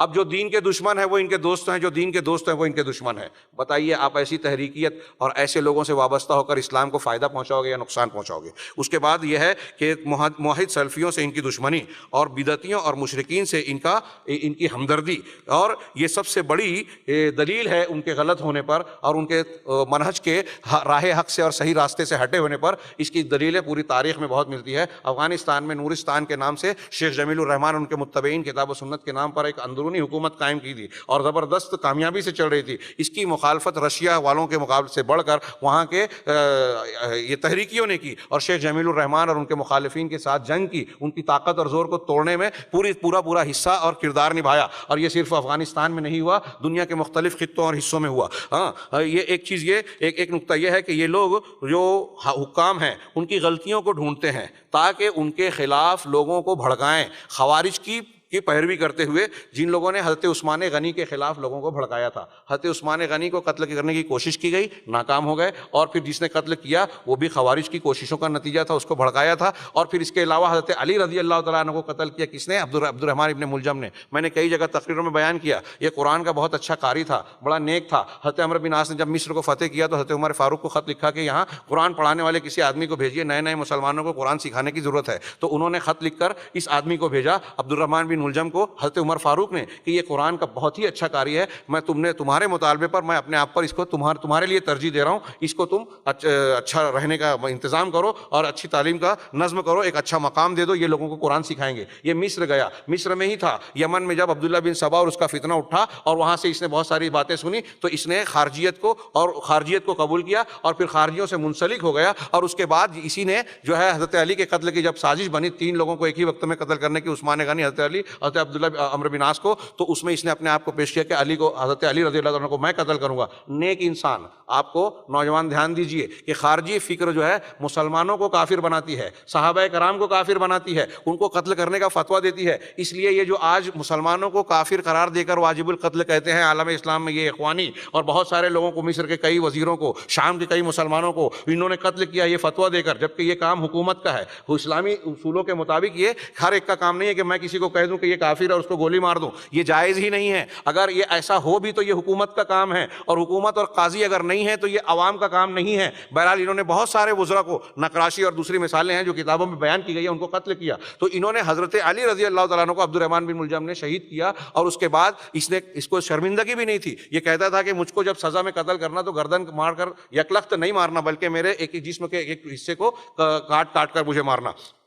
تو یہ جو حکمرانوں کی غلطیاں ڈھونڈنے کا مزاج اور ان کی مخالفت کرنا, اور ان کو جو ابھی آپ نے پچھلے خطاب میں سنا اس کی روشنی میں غور کیجئے, یہ خارجیت کی یہ فکر جو ہے اخوانی فکر میں, تحریکی فکر میں کوٹ کر بھری ہے, اور آج عالم اسلام میں اس نے بے چینی پھیلا رکھی ہے. ہمارے بعض سلف کا کہنا ہے, سہل بن عبداللہ تستری کا ایک بہترین قول ہے کہ امت اس وقت تک خیر میں رہے گی جب تک سلطان, حاکموں, مسلمان حاکموں اور علماء کی تعظیم کرتی رہے گی. جیسے ہی ان کی عزت سماج اور معاشرہ نہیں کرے گا, علماء کی عزت نہیں کرے گا, ان کو مقام نہیں دے گا, اور حکام مسلمین کو مقام نہیں دے گا, مسلمانوں کی طاقت پارا پارا ہو جائے گی اور خیر میں نہیں رہے گی. اس کی اور بھی بہت ساری دلیلیں دی جا سکتی ہے. اس کے علاوہ اخوان کے یہاں جو بیعت دی جاتی ہے, انہوں نے 10 ارکان مقرر کیے ہیں. وہ بیعت کے خود بیعت, یہ جو بیعت لی جاتی ہے یہ بیعت غیر اسلامی ہے, بدعتی ہے. اسلام میں 2 بیعت ہیں, ایک اسلام قبول کرنے والی جو اللہ کے رسول صلی اللہ علیہ وسلم اور صحابہ کرام کے زمانے میں لی جاتی تھی, آج بھی لی جاتی ہے, کچھ لوگوں نے کہا وہ بھی ختم ہو گئی. اور دوسری بیعت ہے مسلم حاکم جو ہے اپنی حکومت کی سمع و طاعت کی بیعت لیتا ہے. اس کے علاوہ جو بیعتیں آج جاری ہیں صوفیوں کے یہاں یا یہ اخوانیوں کے یہاں, ہمارے یہاں جو لوگ فلاں جماعت کے رکن بنتے ہیں اور بیعت کرتے ہیں، یہ بیعت اہل علم کے نزدیک بدعت ہے۔ بلکہ علامہ ابن تیمیہ نے تو لکھا کہ اگر کوئی استاد اپنے شاگردوں سے بیعت لے رہا ہے پڑھنے کی یا کسی کام کی تو وہ بھی ناجائز اور حرام ہے، اسلامی تعلیمات کے مطابق غلط ہے۔ پھر اس بیعت کے جو ارکان ہیں وہ اسلامی جو بنیادیں ہیں اس سے ہٹ کر، اگرچہ وہ اچھی باتیں ہیں لیکن وہ اصولوں سے ہٹی ہوئی ہے، مطلب جو طریقہ بیعت ہے اس سے ہٹی ہوئی ہے۔ ایک نقطہ یہ ہے کہ حسن البنا نے 20 قاعدوں کو اپنی جماعت کے لیے جو ہے راستہ بنایا، اور اسی 20 کو وہ لوگ اختیار کرتے ہیں، اس کو اپنے دین کا منہج اور اصول مانتے ہیں۔ اور جب کسی قائد کو آپ نے بہت اچھا مان لیا کہ اس کی بات ماننی ہے تو نتیجہ اس کا یہ نکلتا ہے کہ اسی کی بنیاد پر والا اور برا ہوتا ہے، دوستی اور دشمنی ہوتی ہے۔ اس کو جو ہے قرآن و حدیث کے اصولوں سے اللہ کے رسول صلی اللہ علیہ وسلم کی تعلیمات کے مقابلے میں زیادہ اہم سمجھا جانے لگتا ہے، اور اس کو ترجیح دی جانے لگتی ہے اللہ اور نبی کے متعلق میں۔ اور یہاں اس سلسلے میں جو غلو ان کے یہاں پایا جاتا ہے اس کی مثالیں دینے کا موقع نہیں ہے کہ اس کے نتیجے میں یہ صورت بنتی ہے کہ اتخذوا احبارہم و رہبانہم اربابا من دون اللہ والی شکل بنتی ہے کہ اپنے علماء کو، اپنے قائدین کو اللہ کو چھوڑ کر رب بنا لیتے ہیں۔ اور اس کے نتیجے میں ایک بہت اہم نقطہ ہے جو اس میں نہیں بیان کیا گیا، وہ میں بیان کر رہا ہوں، وہ یہ کہ ان کے یہاں حدیثوں کی تخفیف پائی جاتی ہے۔ اگر کوئی بخاری مسلم پڑھ رہا ہے، کہتا ہے کیا ان چیزوں میں پڑھے ہوئے ہو، کیا حیض و نفاس کے مسائل پڑھ رہے ہو، کیا ان فروعی مسائل میں پڑھے ہوئے ہو، چھوڑو ان چیزوں کو، آج دنیا کی چیزیں پڑھیے۔ جو قرآن و حدیث کو پڑھنے والے ہیں، مفسرین قرآن ہیں، ان کو کہتے ہیں کہ یہ علماء سطحیت پسند ہے، ان کو تو بس احکام و مسائل معلوم ہے، لہٰذا اس کی اہمیت نہیں ہے، آج حدیثوں کی کوئی اہمیت نہیں ہے، آج سائنس اور ٹیکنالوجی کی اہمیت ہے۔ اگر قرآن و حدیث کو ہی آپ غیر اہم مانتے ہو تو آپ مصدر شریعت کو جو ہے غیر اہم مان رہے ہو، اور یہ چیز جب اگر ہٹ گئی ہے تو آپ سائنس میں، انجینئرنگ میں، دنیا کی کسی بھی ٹیکنالوجی میں کتنی بھی بلندی پر چلے جاؤ آپ ہدایت نہیں پا سکتے۔ نوجوان اس کو نوٹ کریں کہ یہ بہت اہمیت کی حامل بات ہے کہ قرآن و حدیث کی جو بے عزتی کرتا ہے، تخفیف کرتا ہے، ان کی تعظیم نہیں کرتا۔ صحابہ کرام اللہ کے رسول صلی اللہ علیہ وسلم کی بات اگر آ جاتی تھی سلف اور صحابہ تو اس کے سامنے کسی کی بات کو تائید میں بھی سننا پسند نہیں کرتے تھے، اللہ کے رسول کی حدیثوں کی اتنی تعظیم کیا کرتے تھے، اور ان کے یہاں اس کی تخفیف اور بے عزتی پائی جاتی ہے، اس کا مذاق اڑاتے ہیں۔ ایک اور یہ ہے کہ یہ لوگ امارت میں امارت کو پسند کرتے ہیں، مسلم حکومت ہے لیکن اس کے اندر دوسرے کو امیر بناتے ہیں، جبکہ ایسی امارت صرف اسلام نے شریعت سفر میں جائز رکھی ہے، عام حضر میں نہیں۔ اس کو میں چھوڑ رہا ہوں۔ اس کے علاوہ ایک اہم نقطہ ہے کہ ان کے یہاں خبروں میں، اقوال میں تقیہ کرنا یہ جائز ہے۔ اسی طریقے سے سریت اختیار کرتے ہیں، جیسا کہ میں نے شروع میں کہا کہ باطنی مذہب سے ان کے یہاں یہ مشابہت پائی جاتی ہے کہ یہ سریت اختیار کرتے ہیں۔ اسلام میں یہ سریت نہیں ہے، خاموشی سے، چپکے سے خفیہ پلاننگ کی جائے، خفیہ پلاننگ کر کے نوجوانوں کو دھماکے پہ لگایا جائے اور فلاں کام میں لگایا جائے، اندر کچھ اور باہر کچھ۔ ان کے بڑے بڑے لوگوں نے کہا کہ اسلام کا کچھ ظاہر ہے کچھ باطنی ہے، تو گھر کے اندر کی چیزیں جو مخصوص لوگوں میں رکھی جائے اور پلاننگ کر کے اس کو انجام دیا جائے۔ جو چیز اسلام کی ہے، اسلامی تعلیمات کی ہے، وہ سب چیزیں واضح ہوتی ہے۔ یہ انتظامی اور اداری چیز ہو سکتی ہے کہ کچھ باتوں کو آپ کچھ لوگوں کے لیے مخصوص اوقات کے لیے جو ہے چھپا کے رکھیں، لیکن دین کا یہ تعلق نہیں ہے۔ لہٰذا ان کے یہاں جو سریت اور باطنیت ہے یہ شیعہ مذہب اور باطنیت سے متاثر ہے، اور اس میں یہودیوں کی مشابہت پائی جاتی ہے جس کی تفصیل کا یہاں موقع نہیں ہے۔ ایک یہ کہ ان کے یہاں دن رات جو ہے وہ بہت نغمات، گانے آج کل بہت چلتا ہے، اسلامی گانے، اسلامی نغمے، اس کے اندر کیا خرابیاں ہیں؟ ایک تو یہ سلف کے منہج سے ہٹی ہوئی چیز ہے، بہت گیت گانا، نظمیں، بچوں کو کی حد تک، کچھ حد تک ٹھیک ہے اسلامی چیزیں آپ بتا دیں، لیکن یہ مسلسل یہ کرنا، اس میں مشغول رکھنا، یہ دینی اذکار اور دینی طریقوں سے دور کر کے ان چیزوں میں مشغول رکھنا ہے۔ علماء حق کی کتابوں سے، علماء حق کے خطابات سے، ان کے دروس سے دور کرنا، قرآن و حدیث کی تعلیمات سے دور کر کے اس میں مشغول کرنا، یہ بہت نقصان دہ چیز ہے جو ان کے یہاں پایا جاتا ہے۔ اسی طریقے سے ایسی تمثیلات اور ڈرامے، یہ دین کے ڈرامے بنانا، ان کے یہاں ایسے کئی فتوے ہیں کہ صحابہ کرام کے اور دینیات کے ڈرامے بنائے جا سکتے ہیں، اور آج کے موجودہ دور میں ان ڈراموں کے ذریعے سے اسلام کی تبلیغ اور دعوت کا کام کیا جا سکتا ہے، اور اس میں بہت ساری شخصیات کو جھوٹا اور سچا بنا کر پیش کیا جاتا ہے کردار میں، تو یہ اس پر اہل اسلام نے ان پر بہت نکیر کی ہے۔ اس کے علاوہ ایک نقطہ انہوں نے یہ بیان کیا کہ یہ تنظیم کے جو جلوس نکالے جائیں، احتجاجات کیے جائیں، مظاہرے کیے جائیں، جو آج کے موجودہ جمہوری اور یہود و نصارہ کی سیاست کا حصہ ہے، اس کو کیا جائے۔ سعودی عرب کے علماء کی لجنہ نے ایک مرتبہ یہ فتویٰ دیا جب کہ یہ اس قسم کے مظاہرات کی اسلام میں گنجائش نہیں ہے، مظاہرے نہیں کیے جا سکتے، احتجاجات نہیں کیے جا سکتے، تو اس پر جہاں اخوانیوں نے بہت شور ہنگامہ مچایا، وہاں امریکہ نے بھی اعتراض کیا کہ یہ آزادی رائے کے خلاف ہے، یہ ایسا ہے اور یہ ویسا ہے۔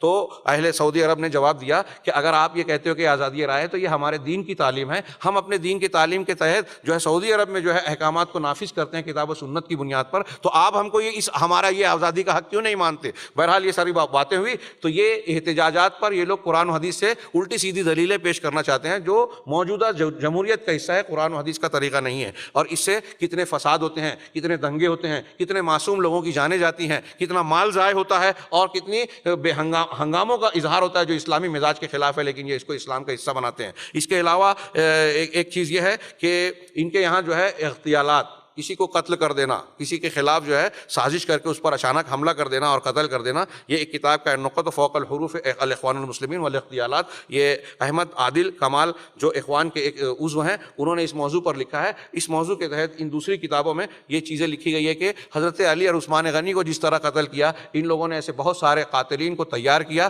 جو مختلف طریقوں سے مسلمان حکام کو قتل کرنے کا کام کرتے رہے ہیں، کر رہے ہیں، اور صرف وہ حکام ہی کو نہیں، عوام کو قتل کرتے ہیں، اور انہی کے تربیت یافتہ وہ بگڑے ہوئے نوجوان ہیں جو دوسروں کا آلائے کار بن کر جس دین اور شریعت کے نام پر دھماکے کرتے ہیں۔ جس دین نے یہ کہا ہے کہ اگر دشمن کے پر حملہ کرو تو اس میں چرچ میں، ان کی عبادت گاہوں میں اگر کوئی مصروف عبادت ہے تو اس کو نقصان نہیں پہنچانا، کسی عورت کو قتل نہیں کرنا، کسی بوڑھے کو نہیں مارنا، کسی بچے کو قتل نہیں کرنا، کھڑی فصل کو نقصان نہیں پہنچانا۔ یہ قرآن و حدیث کی تعلیمات ہے، رسول اللہ علیہ وسلم کی حدیث میں صاف تعلیم ہے، جس کو آج اگر ہم غیر مسلم دنیا کو بتائیں کہ جنگ کی حالت میں بھی ہمارے رسول کا یہ تعلیم ہے، تو کیا وہ یہ الزام لگا سکتے ہیں کہ اسلام شدت پسندی اور دہشت گردی کی تعلیم دیتا ہے؟ نہیں لگا سکتے۔ لیکن ان تحریکیوں نے، اخوانیوں نے یہ حرکت کی، یہ مزاج بنایا نوجوانوں کا کہ مسلمانوں کا قتل عام کر دیا جائے، مسجدوں میں بم دھماکے کیے گئے، جمعہ کے وقت دھماکے کیے گئے، دوسروں کی عبادت گاہوں کے یہاں دھماکے کیے گئے، ذمیوں کو جن کو اللہ اور رسول نے کہا ہے کہ ان کو اگر کوئی قتل کرتا ہے تو جنت کی خوشبو نہیں پائے گا، غیر مسلم جو مسلم ملک میں رہتا ہے، یہ انہوں نے غیر مسلموں کو بھی قتل کیا۔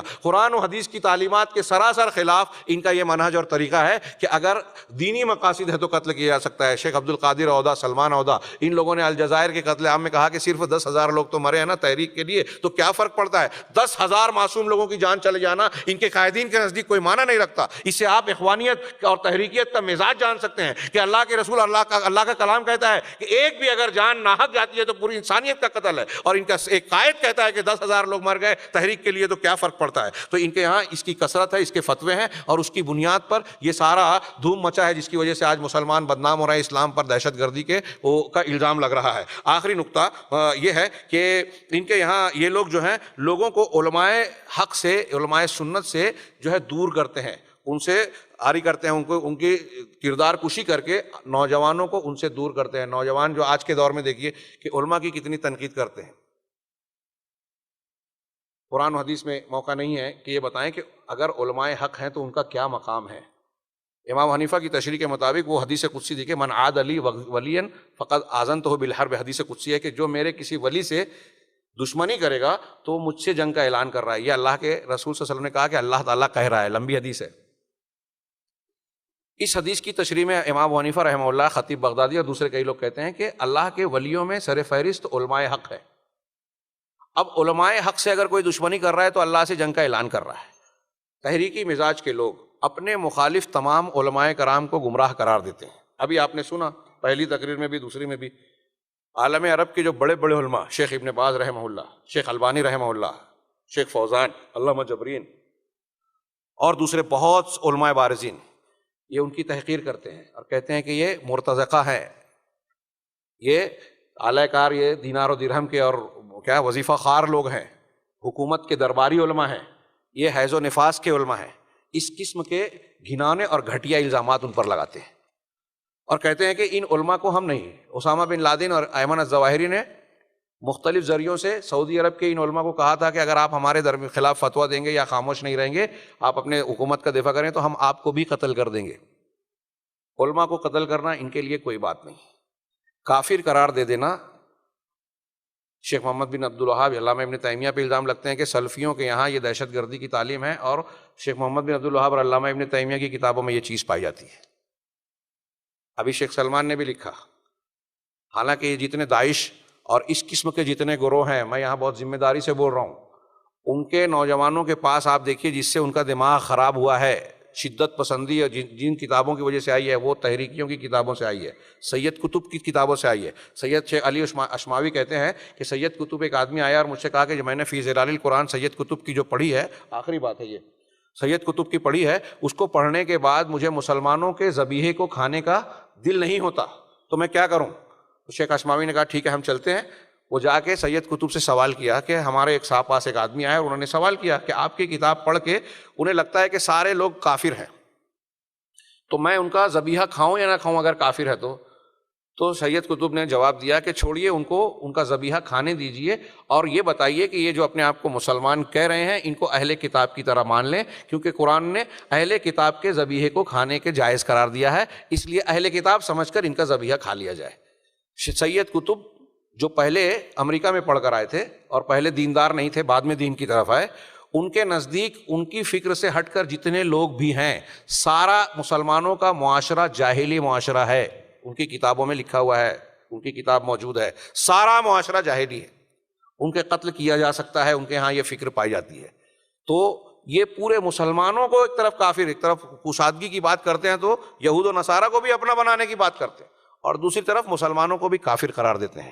یہ ایک فرقہ اور ایک منہج بن گیا ہے، اور یہ فکر ایسی ہے کہ پورے عالم اسلام کا ایک ناسور بن گئی ہے۔ اور بڑی پریشانی کی بات یہ ہے کہ نوجوان طبقہ ان فکر منہج کے اس انحراف کو سمجھنے کے لیے تیار نہیں ہے، وہ سطحی طور سے دین کو ظاہری طور سے کچھ چیزوں کو دیکھ کر قبول کرنے کا عادی ہو گیا ہے۔ اس سلسلے میں مزاج بنائیے تحقیق کا، اصول بنائیے کہ ہمیں جو اللہ تبارک و تعالیٰ نے دین اور شریعت دی ہے اس میں ہم کو اللہ تبارک و تعالیٰ نے ایسے اصول اور ضابطے بیان کیے ہیں کہ اگر ہم اسے اپنے سامنے ہر وقت رکھیں اور اس کی روشنی میں دین کو قبول کریں تو کوئی دنیا کا کوئی شیاطین الانس اور جن ہمیں راہ حق سے بھٹکا نہیں سکتا۔ اور وہ اصول، سب سے پہلا اصول یہ ہے کہ کتاب و سنت کو بنیاد بنائی جائے، توحید کو اور سنت کو اپنی زندگی کی اصل اور بنیاد بنائی جائے۔ اگر ان دو چیزوں کو ہم نے اختیار کر رکھا تو دنیا کا کوئی بھی انحراف والا شخص ہمیں دھوکہ نہیں دے سکے گا، فریب میں مبتلا نہیں کر سکے گا۔ شیطان مختلف طالبوں میں دین کے نام پر دینداروں کو بھٹکاتا ہے، لہٰذا اگر کوئی قرآن و حدیث کو سامنے رکھے گا، سلف کے منہج کو سامنے رکھے گا تو اس قسم کی چیزیں اس کو دھوکہ نہیں دے سکے گی۔ اگر کوئی ایران، کوئی رافضی، کوئی دین کا دشمن دین کا لبادہ اوڑھ کر اپنا کردار میڈیا میں اچھا بتائے گا تو ہم اس سے دھوکہ کھا جائیں، اور سعودی عرب کا چہرہ، اہل حق کا چہرہ، نیک لوگوں کا چہرہ، منہج صحیح منہج کے لوگوں کا چہرہ، جسے کفار مشرکین کی دنیا اپنا اصل دشمن سمجھتی ہے، اگر ان کے چہرے کو کتاب و سنت کی روشنی میں دیکھے گا تو ان کی مخالفت نہیں کرے گا۔ یہ چند باتیں میں نے عرض کی، باتیں بہت ساری اور بھی باقی ہو سکتی ہیں، کچھ اہم باتیں جو چھوٹ گئی ہیں، لیکن میں سمجھتا ہوں کہ جتنی باتیں میں نے اصولی طور پر پیش کی ہیں اگر اس پر غور کیا جائے تو ہمارے نوجوانوں کو، ہم کو اور آپ کو صحیح منہج کو جاننے میں اور غلط مناہج کو پرکھنے میں دقت پیش نہیں آئے گی۔ اگر کسی کو اس میں ایسا لگا ہو کہ ہمارے اس خطاب میں کسی کی مخالفت مقصود تھی یا کسی کی دل آزاری ہوئی ہے یا طنز و تاریض ہے تو ہمیں معاف کیجئے، ہمارا یہ مقصد ہرگز نہیں تھا۔ آپ اس کو اس معاملے میں اس طرح لیجئے کہ جیسے انبیاء کرام علیہ الصلوۃ والسلام اور سلف کا یہ طریقہ تھا کہ غلط چیز کو بیان کر دو۔ امام مسلم نے، ان کی بات پر بات کو ختم کرتا ہوں، امام مسلم نے اپنے مقدمے میں لکھا کہ میں نے جو راویوں کے تعلق سے صحیح اور ضعیف اور جھوٹی اور کذاب کے حکم لگائے ہیں